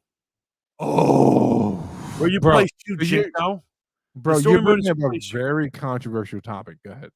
Yeah, because people, one, remember Shujinko style was Mantis style. Oh well, yeah.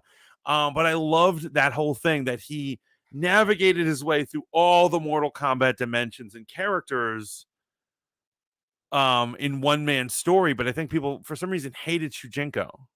Yeah, because they felt like he was a forced character, and they felt like he was kind of a cheese character as well. Right, because he could learn anybody's style and Yeah. do whatever. But RM Uh-huh. says, why are you dissing your nephew, Mantis? I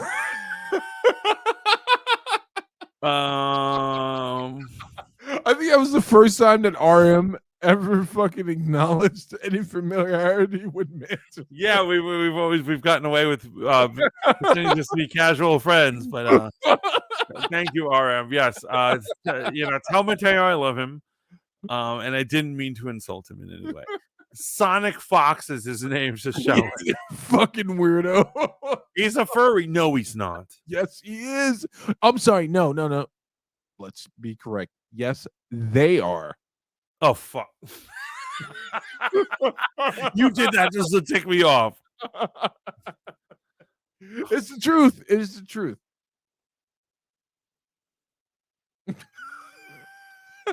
Jesus fucking. Dragon Lady says, I remember playing MK in Sega Genesis when I was a kid. Yeah, that was when it was good. Mortal Kombat will never be as good as when you played it for the very first time on the arcade, realizing the only way you can be fucking Goro was by uppercutting that motherfucker and hitting him with a fucking freeze. Yeah, there was you had to cheese him. Yeah, absolutely had to cheese You had him. to choose this guy. But oh my god, back in the day, man, I remember everyone was Street Fighter obsessed, and when Mortal came out, we did not know what to make of it. It was unlike Street Fighter because all the other fighting games that came out after were all just ripoffs of Street Fighter, except for Pit Fighter, which Mortal Kombat is definitely a ripoff of. I don't know Pit Fighter. I don't know. Yes, you do. Look it up. Don't even change the view. Look up Pit Fighter game. You know Pit Fighter, bro. Pit Fighter. You Shaolin, you know Pit Fighter. What up, Dragon Lady? You had to type in Pit Fighter the game.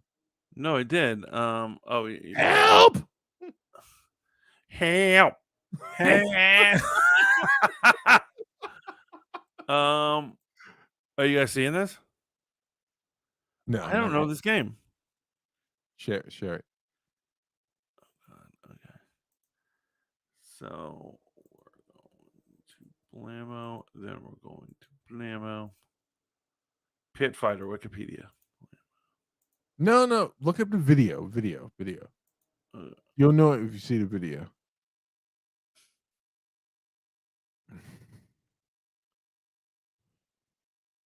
Looking for all the copyright strikes tonight, folks. Shout out to the 10 people watching on fucking. Come on, what's up? What's up, bro? Play. There we go. The ultimate competition. Oh shit. Hardest. Music on. Yes. Auto clear. Yes. Yes. You have flashbacks of your Pit Fighter kid is?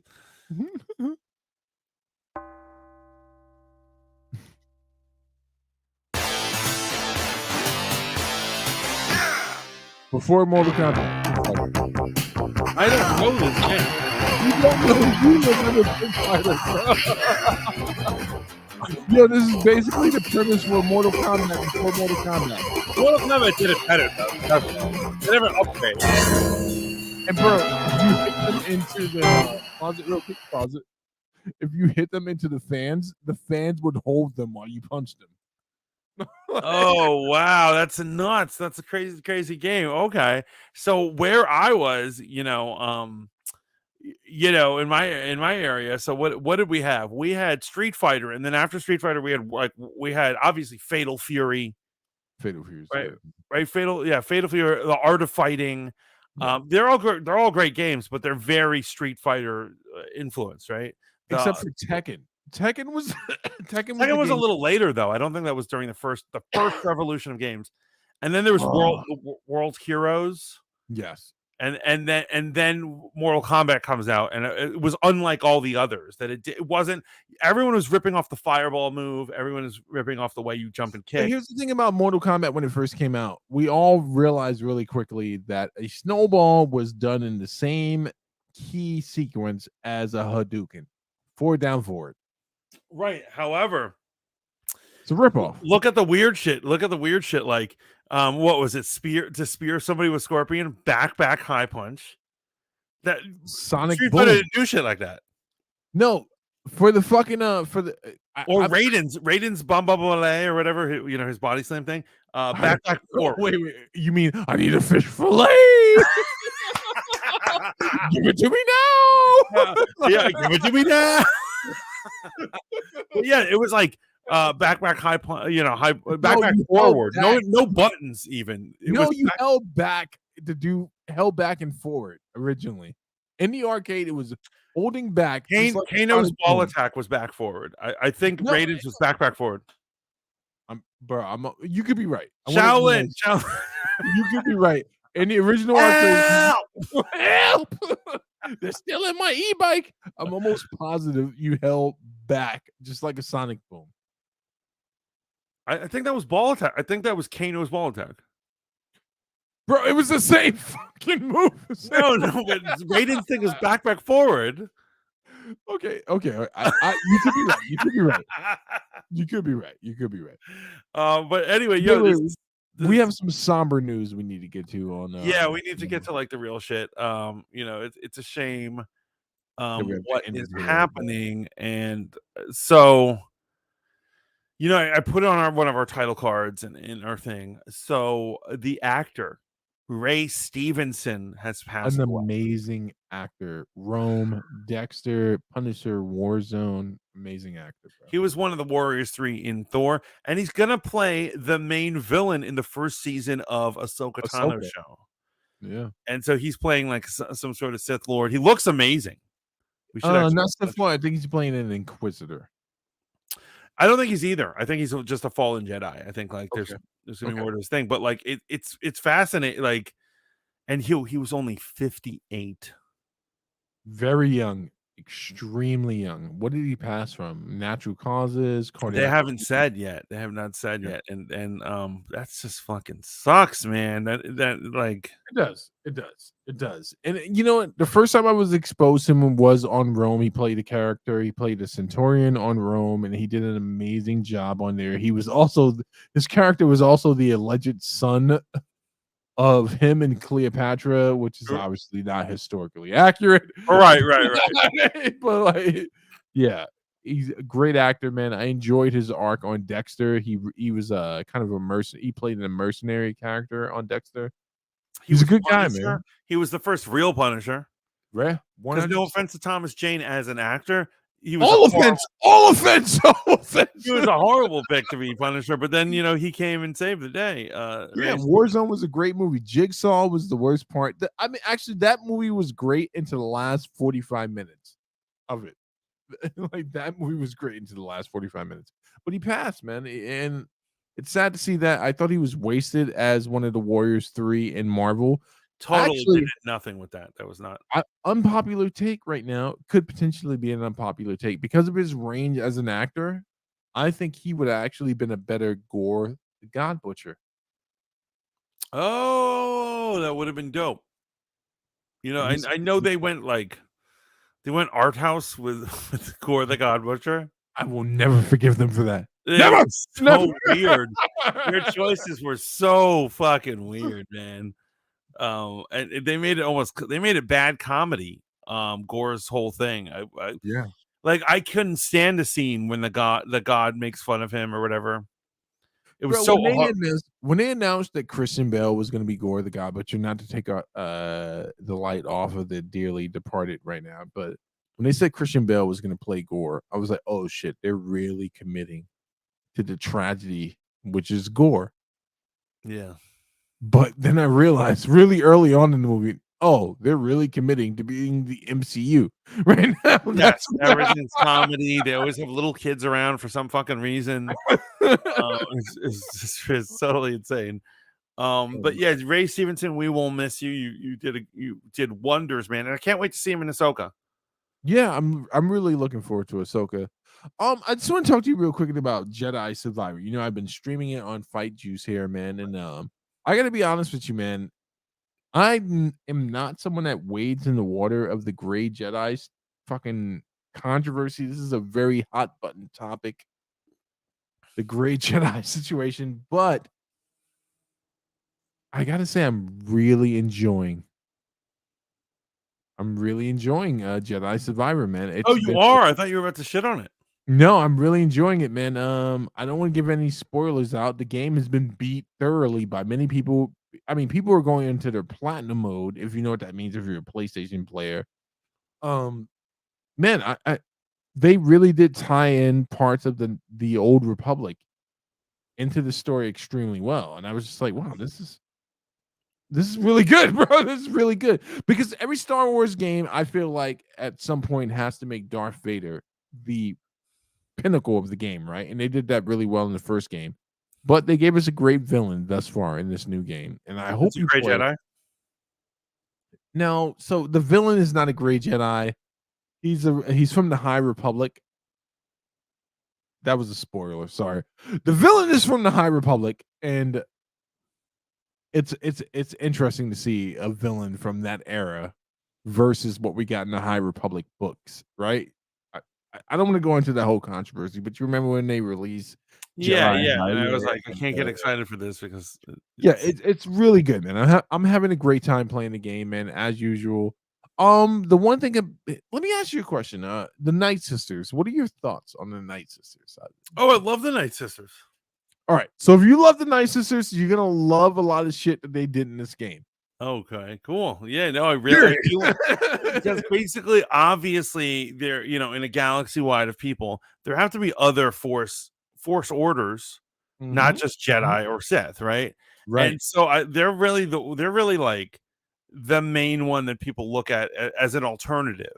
Obviously, according to the well, who knows if they even keep it around the EU, but there are different orders all over the place. Right, there are other people that are able to tap into the force and use it in different ways besides picking things up and putting them down, right?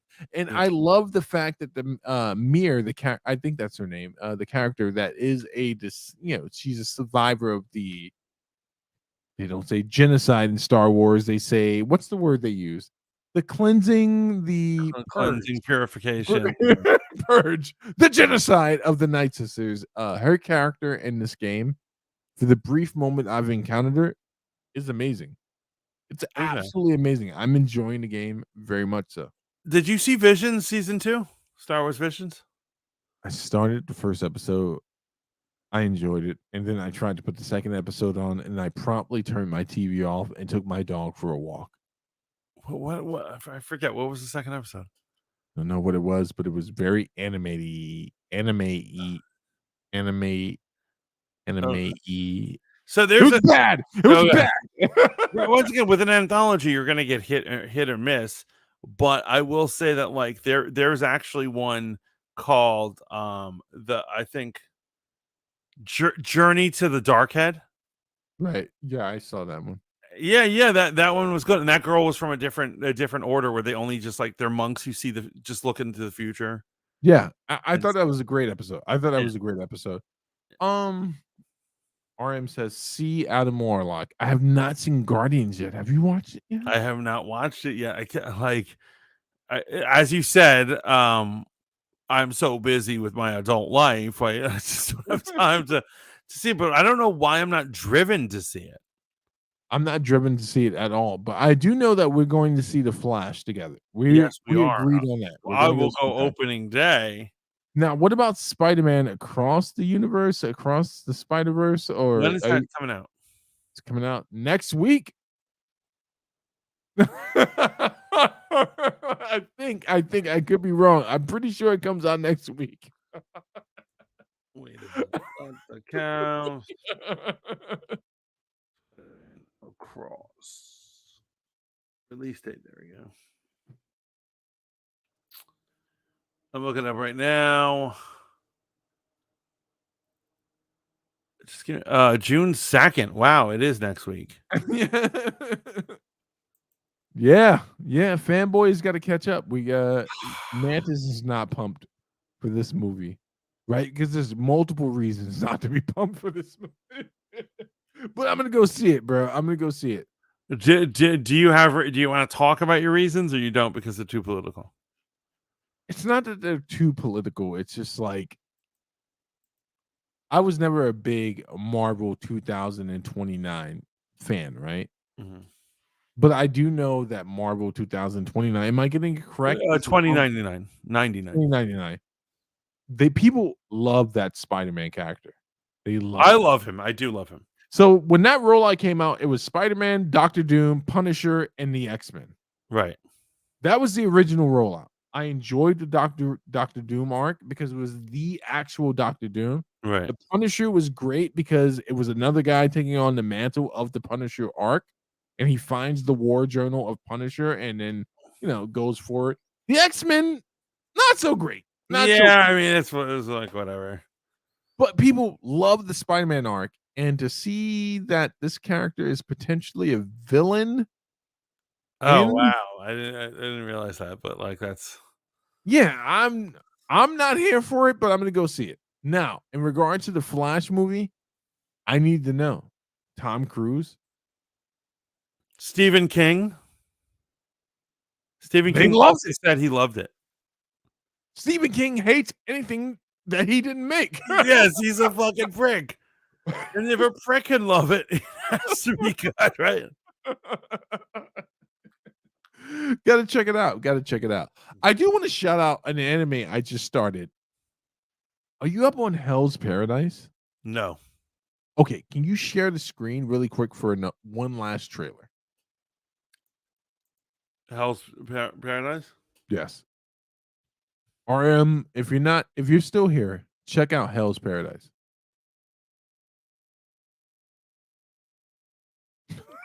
Matt says, I'm gonna go see the Flash. I don't care how many BBs he destroys. Yeah, it's so funny because like I'm gonna see it even though I hate Ezra Miller. I know he worships the devil. He's probably killed a bunch of innocent people. Who the fuck knows what this guy's been up to? But for some reason, that trailer just looks so good. You there?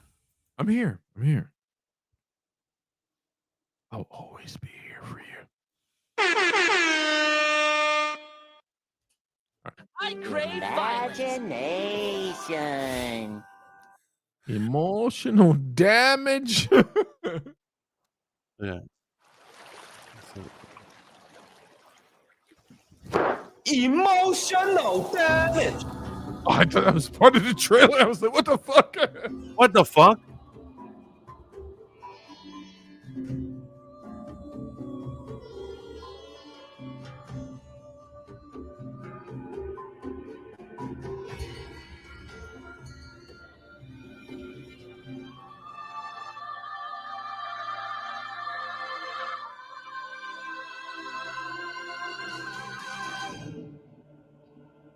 I already like it. I'm only on the second episode and I love it.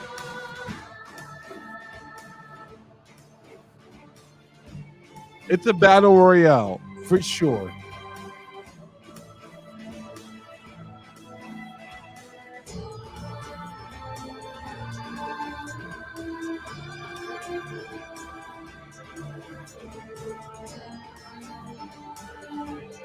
Damn, yo, it looks intense.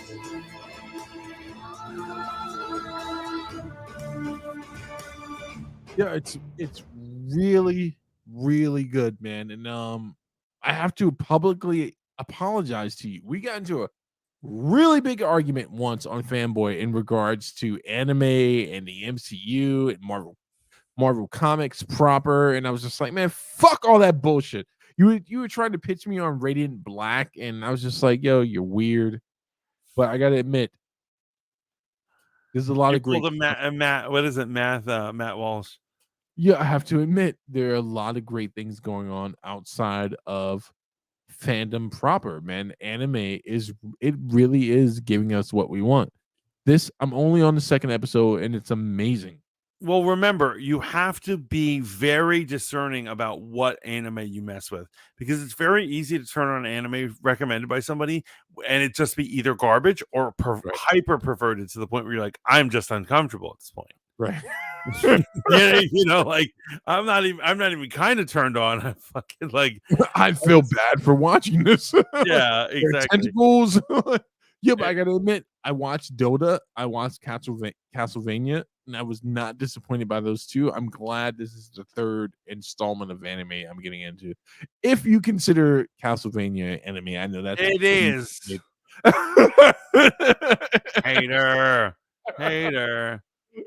I'm gonna go see the Flash. I don't care how many BBs he destroyed.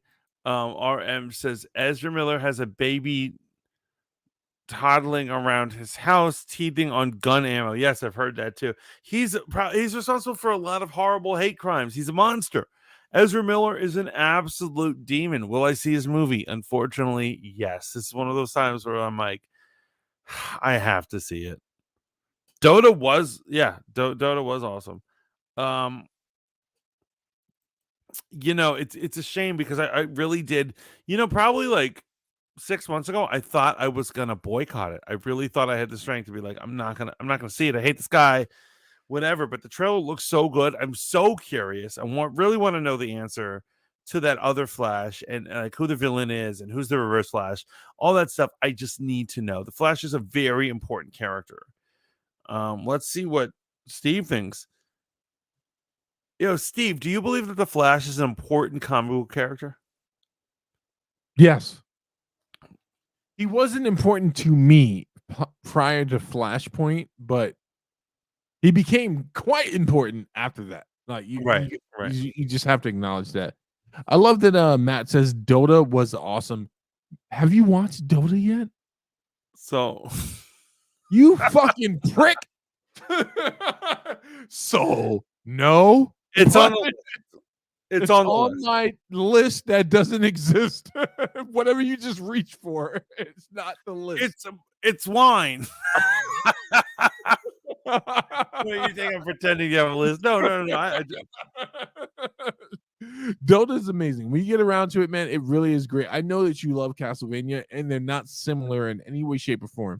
Dota, I don't like the game. But I love the show, man. It's fucking amazing.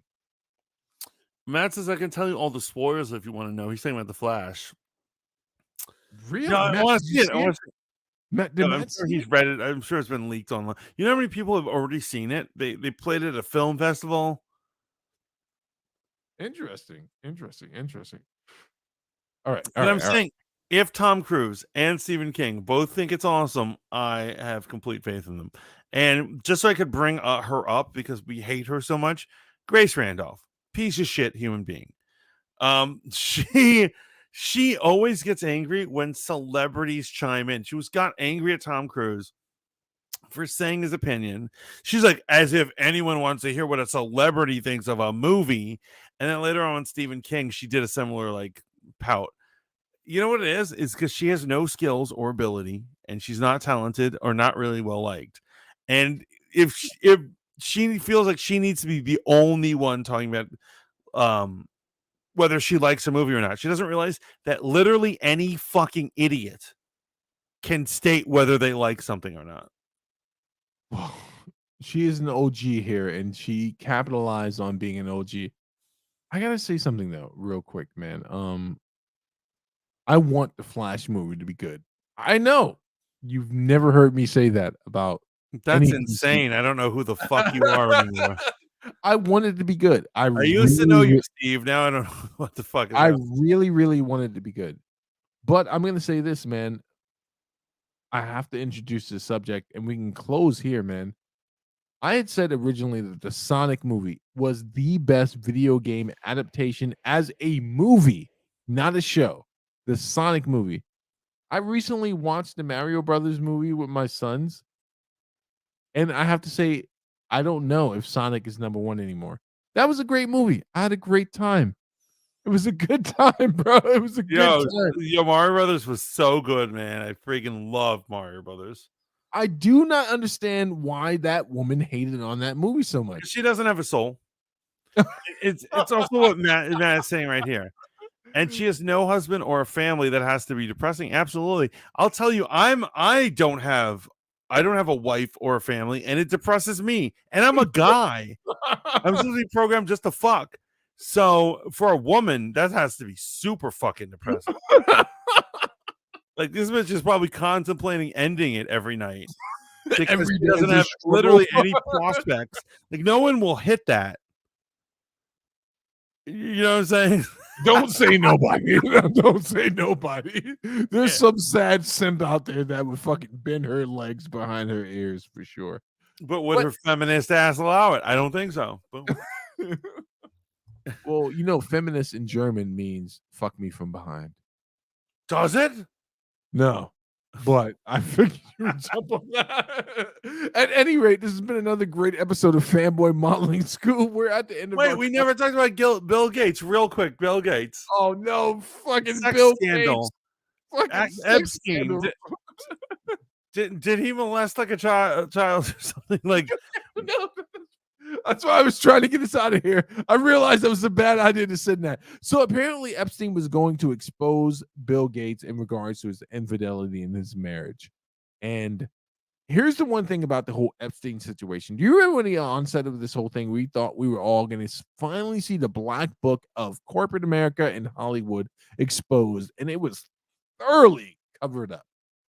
Covered up. By the way, Matt says become a passport, bro, man. I'm thinking about it. I'm actually really thinking about it. I don't know if Rogue Radio Filipino wifey. I don't know if Rogue Radio is still here, but can anyone explain to me how something was so obviously covered up, like the Epstein Ghislaine situation? Can I explain it? And but I feel like if I explain it, our channel is going to be canceled. Because it's true conspiracy shit. Okay, go for it. So I didn't post this on anything, but I had figured out the conspiracy about what Epstein is, what he did, and how he was so powerful and how things were covered up. Well, yeah, he's clearly powerful. He went to a damn near black and white event in a fucking jean suit and is standing next to Donald Trump. Okay, so the answer comes down, and this isn't the only evidence leading to this. The answer comes down to his apartment. So he had an apartment in New York, and it was already rigged with cameras and all sorts of things. And what's funny is that investigators couldn't figure out where the transmission for the security system was going. He had cameras everywhere, and a third party was watching over. He bought that from an Israeli businessman for $1. Seems like Epstein was an Israeli spy or an asset. No, I'm serious. That's it. That's it. This is the last episode of the Fanboy Modeling School. You cannot talk about that. Yo, so basically, here's what happened. They trained him. They're actually the ones who helped make him become a billionaire. And then they were like, go be a party guy, go hang out, catch these politicians in crazy acts at your island or in your house on camera. And that's what he did. So they'd be in Israel's pocket. Right. You think I'm insane, don't you? Yes. It's true. It's true, bro. It's totally true. So he was an agent of Israel, and so that is how he was able. That's how everything was covered up. People were looking the other way. People certainly don't want the book to get out. You know, the black book of the customers and stuff. Absolutely not. And no one's ever going to acknowledge that from now on, the number one pimp known in history, the worst, most infamous pimp, was actually a woman. Because Ghislaine spent her entire time recruiting young women in front of your alma mater. Yes, LaGuardia. Yo, one of these hoes. Yo, she's hanging out. That means if she was in front of LaGuardia, you remember there used to be a pizza shop right there? And then, so we're me and, fuck. All right, I just want to make sure I qualify this correctly. Mantis and I are not rich kids, but we did go to school in areas where rich kids went to school. Yeah. But we're poor as fuck. We're talking about two guys who had roaches in their apartment, for God's sake. But we went to school. Well, that's why I was trying to marry up. I was chasing all these white girls. Bro, we gotta admit that we went to affluent schools. Okay, it's hard for me to say that and not worried about some fucking radical black guy coming after me because you associate yourself with them, man. You need to break yourself with that shit. They'll be like, "Well, that wasn't very hotep of you." And I'm just trying to be honest here on the internet. Here's the thing, right? Lincoln Center was a mere stone thrown away from where we went to school, and she hung out in this area and recruited young women. And so she was hanging. And when I heard the girl was like, "I went to music and art, and I went out and I met this girl on the street." I'm like, what kind of woman walks up to a teenage girl on the street? That's just bizarre already. But of course, when you're a teenager, you're an idiot, and you think things are free and and so she gets recruited, but like she's recruiting in schools like that. And I was like, an alum of LaGuardia being a hoe.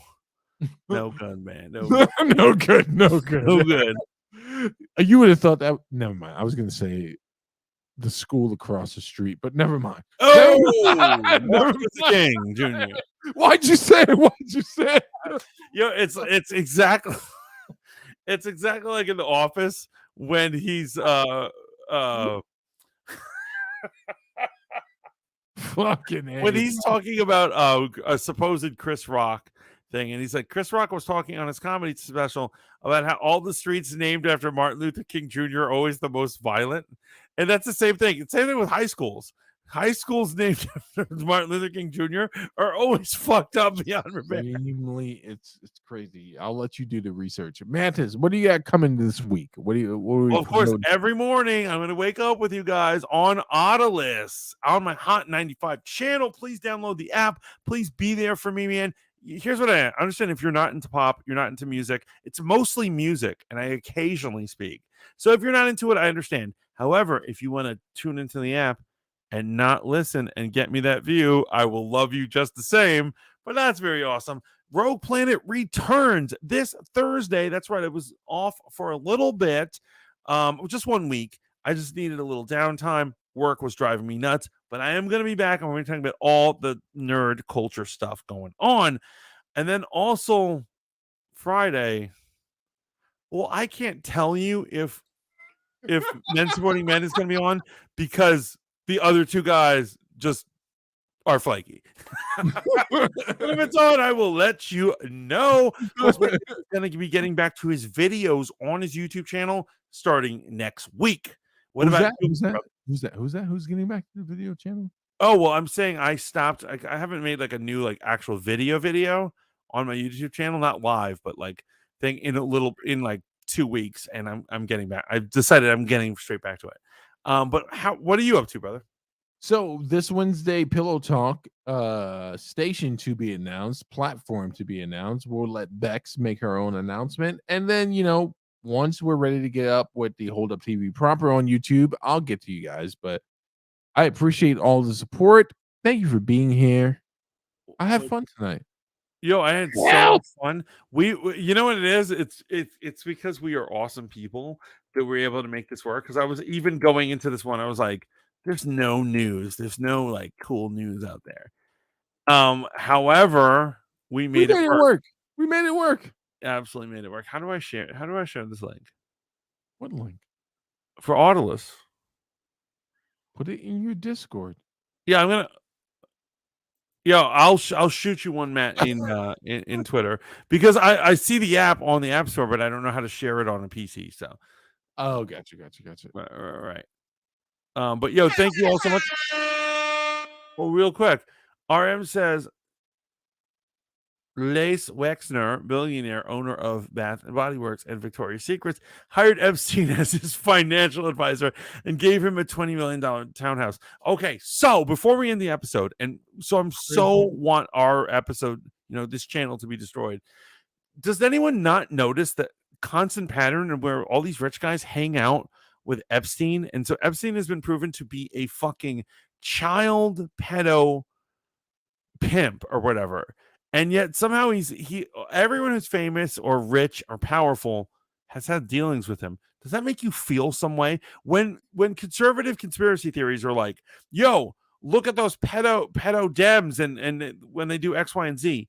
It doesn't make you feel that there's some sort of connection.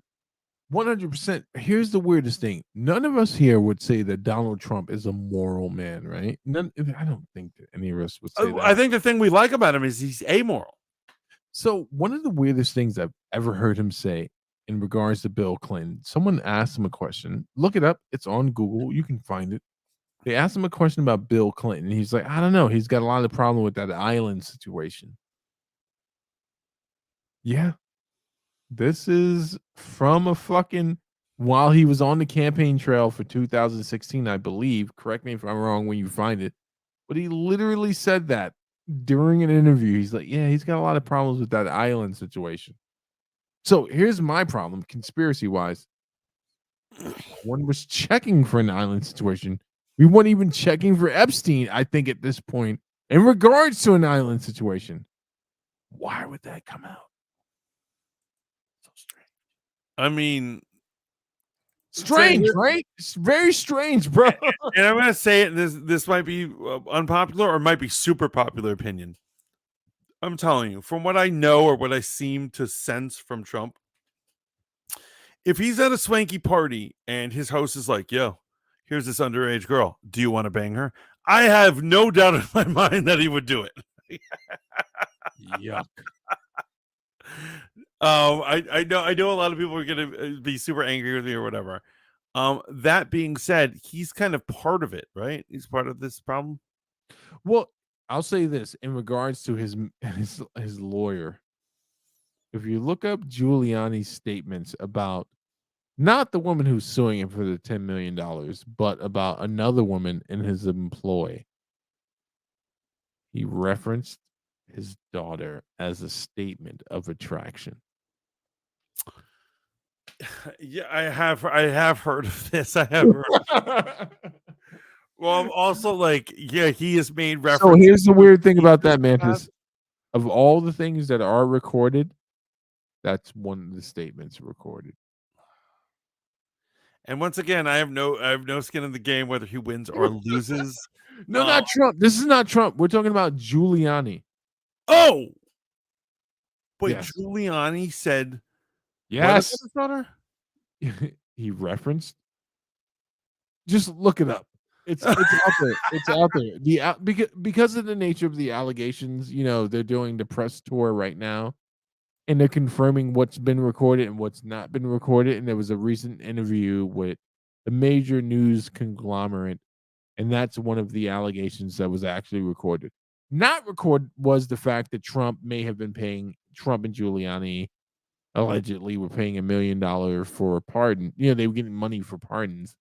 But what was recorded was that he had made reference and called one of his concubines his daughter. I thought you were talking about like Trump, because Trump has in the past said publicly that he's just like, yeah, well, don't you want to date my daughter? Isn't she so hot? And he's yeah. That shit for sure was cringe. This is beyond cringe. Nothing is more cringe than Joe Biden. Watching Joe Biden, watching him creep on, I love how people don't let the gifts end.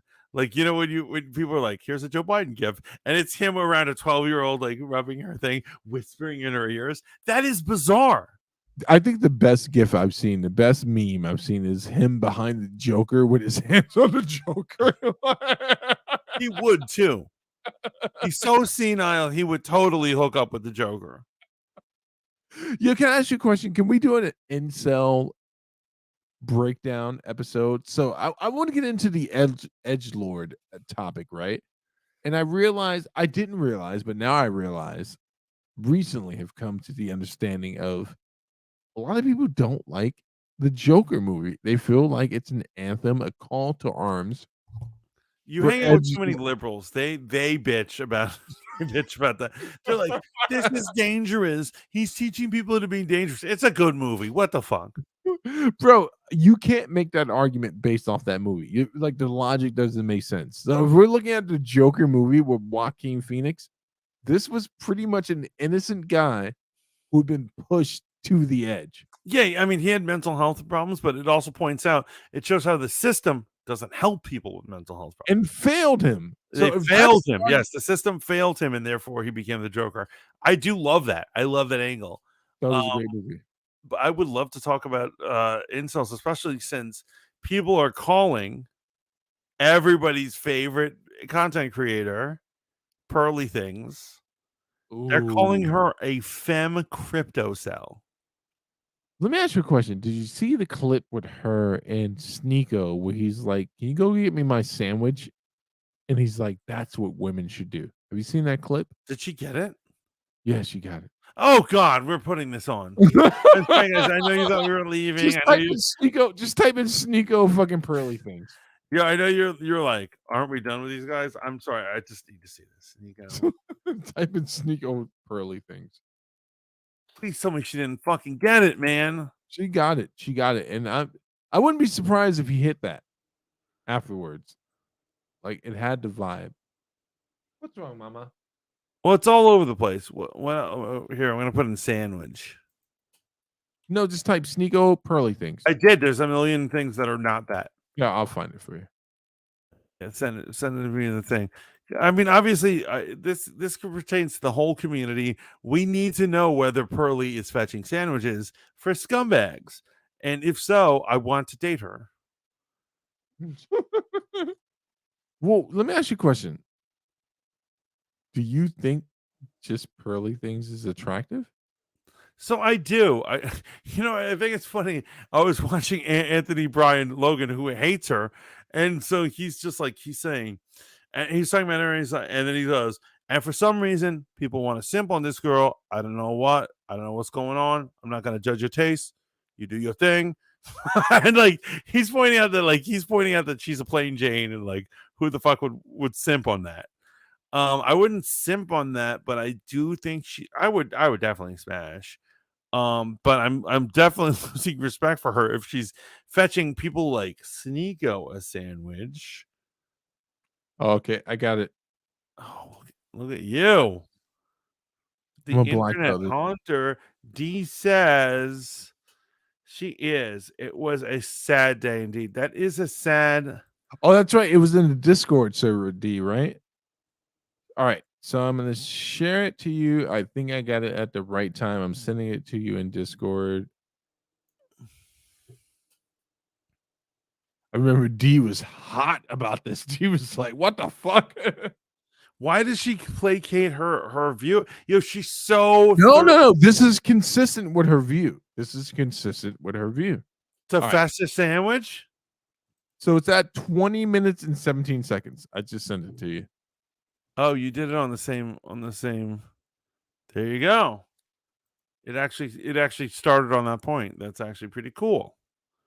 God bless America.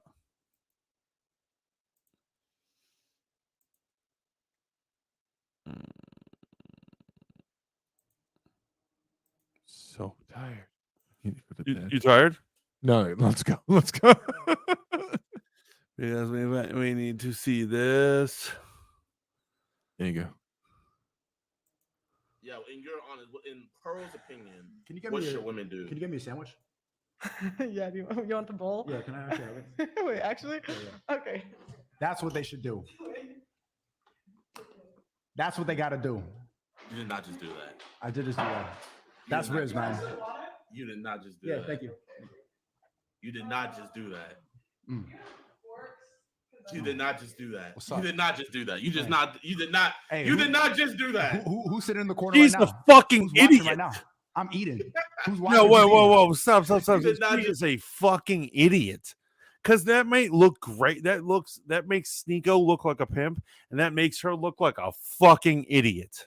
No, does it make it look like an idiot, or does it make it look like a woman who does what she espouses? She claims to be a submissive, cooperative woman.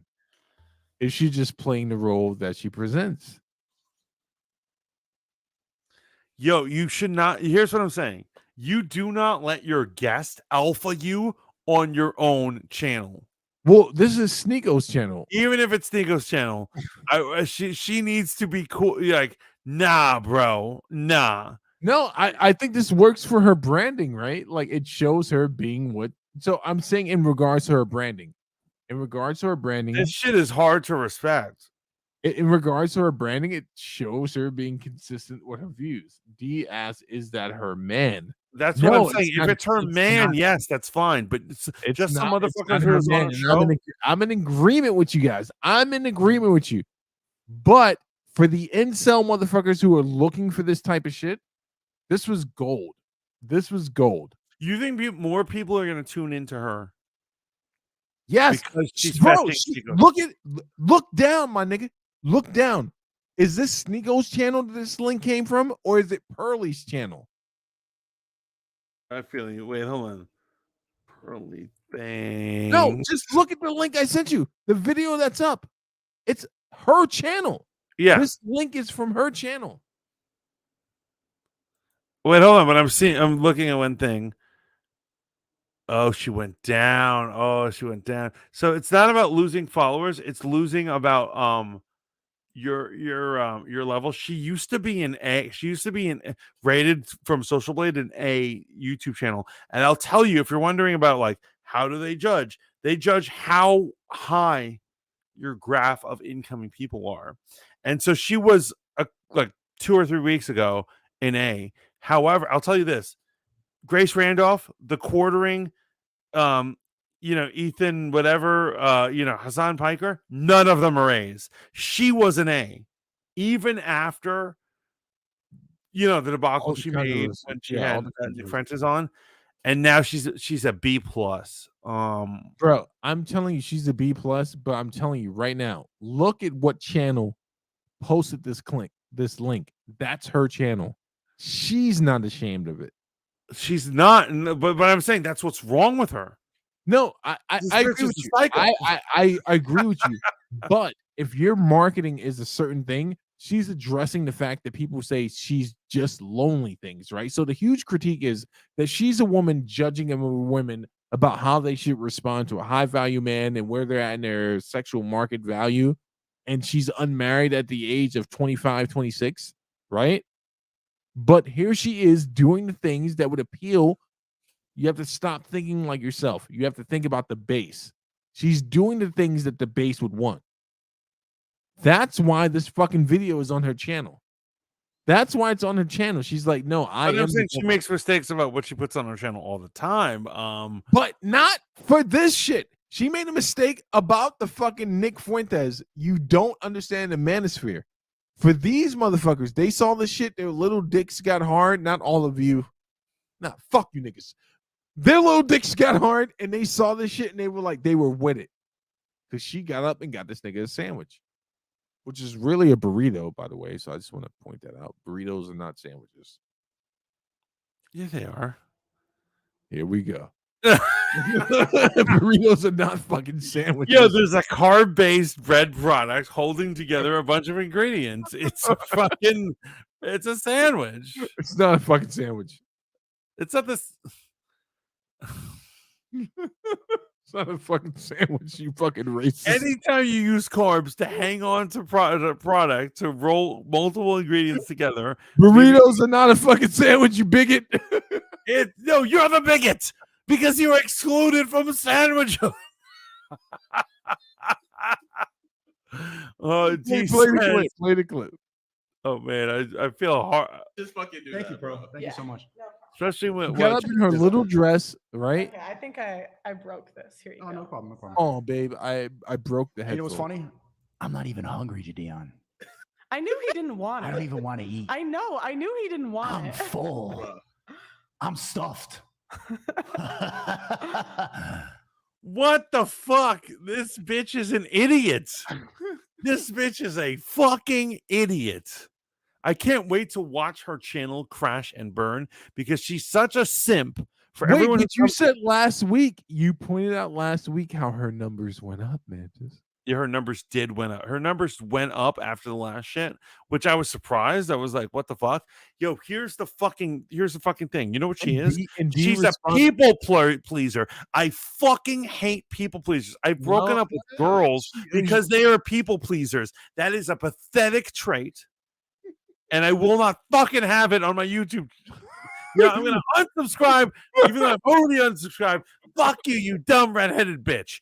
What a fucking have some respect for yourself. Here's what I'm saying. Bro. She's just playing to her base.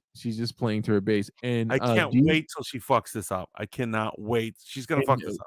And D says burritos are not sandwiches. For starters, let's do the things. RM says, is Sneeko going to marry her? Laugh out loud. Because she's not helping her case. She's really not. Burritos are not sandwiches. Yo, D. Yo, don't even try to bring that Latina shit on me, yo, right now. Don't even come at me with that Latina shit. If a bunch of carbs are either squishing down or holding or wrapping various ingredients, it's a sandwich. Come on, you know it to be the truth, girl. Why are you messing with me? What are you? Your pearly things plant? Letting random men disrespect her isn't high value. Thank you. And Steve went to the bathroom. RM, I'm going to shove that in his damn face right now. That is not high value. That is not what a high value woman does. It's not a woman that I respect. Sure, I'd hit that, but I would also quit that, if you know what I mean. Blammo. Dee's laughing her ass off right now. I love that the show has continued past the time we said it was over.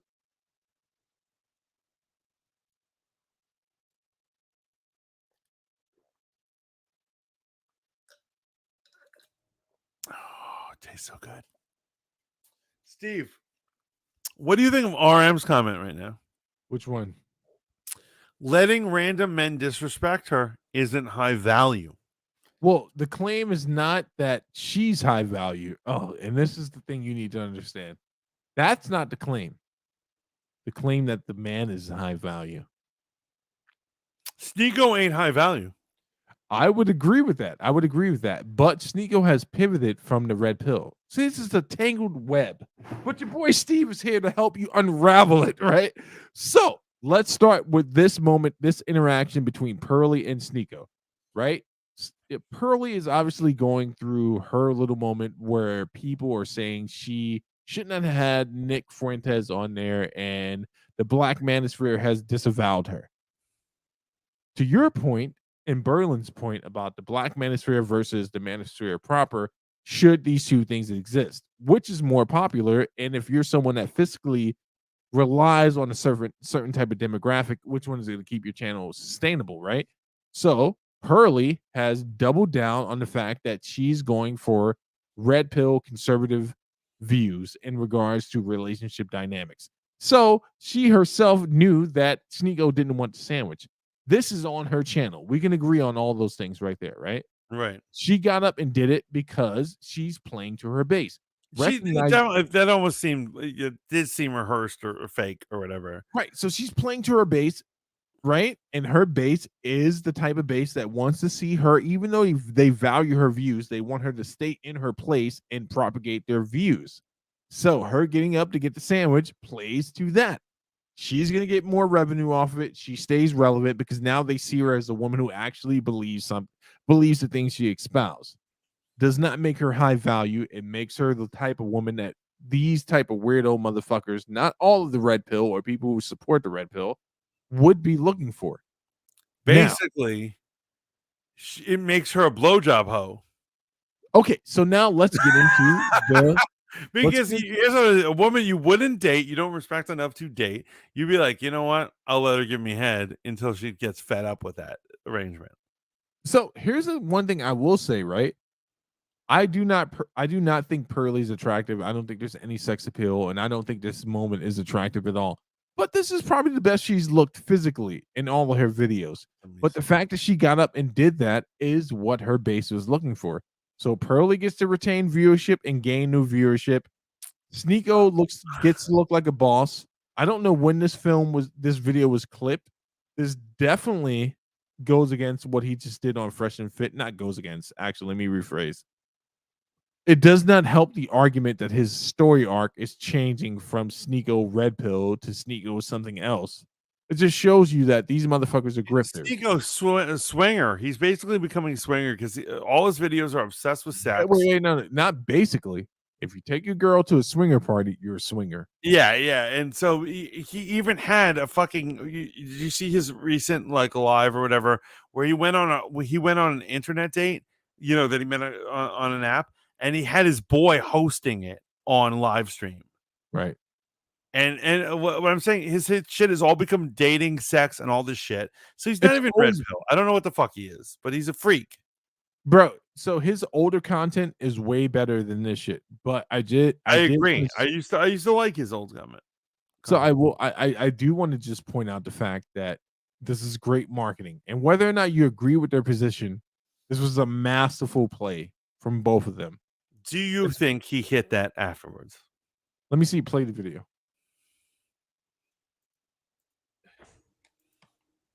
I mean, I look at it as like the Constitution. All men are created equal. And I hate this motherfucker with the do-rag.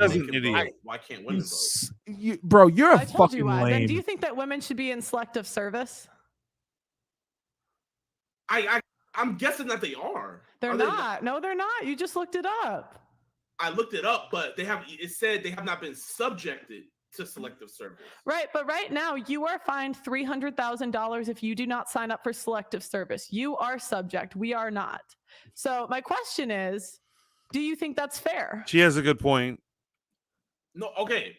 What I'm saying is, speaking of the Israelis, since we all know that. All right, I'm going to bed. No. Here's what I'm saying. For instance, in Israel, of course, like even the women are equally expected to defend and therefore called up to drafts and serve. Gotta do your time. So I just wanted to throw that one out there, man. Do you think that in America we should have our women do the same? Well, what's equal according to your definition? What is so in Israel? They don't let them be troopers or on the floor, but they let them be like tank pilot, tank drivers, and work. They do something for the military. So this will always be my view in regards to the armed forces. And I'm going to use the Navy SEALs, right? I'm going to use the teams for the standard. If you can do it, if you can hack it, then you should be able to do it. I agree. If we have to augment the requirement for it, then you can't do it. Right. And if they're like, the requirement is 5 push-ups at least, and they're like, we can't do it. And they're like, well, we'll do it 2 for women. No, that's nonsense. But yes. But like she's pointing at a true inequality. Yeah. So that women seem to love to ignore. Feminists love to ignore that. Nobody's listening to these fucking fourth wave feminists. They're psychopaths. So if we're talking about did Sneeko hit it afterwards, I don't think so. Because if I'm looking at him and Sneeko, man, I always try to give grace to younger men and younger people in general, but I've seen you box. I'm not buying it. I'm not buying his conversion to Islam. I don't think his shahada is real. But I'm not. Sneeko, if you can fucking recite El Fatiha, that still would not make me think that your shahada was real. Point blank, period. I think this is just another play. But did he hit? I don't know. I don't think so. Is she so passive and pathetic that now anyone in her show? Here's what I'm saying. If I somehow ever be on her show, I'm going to whip it out. Just to see what happens?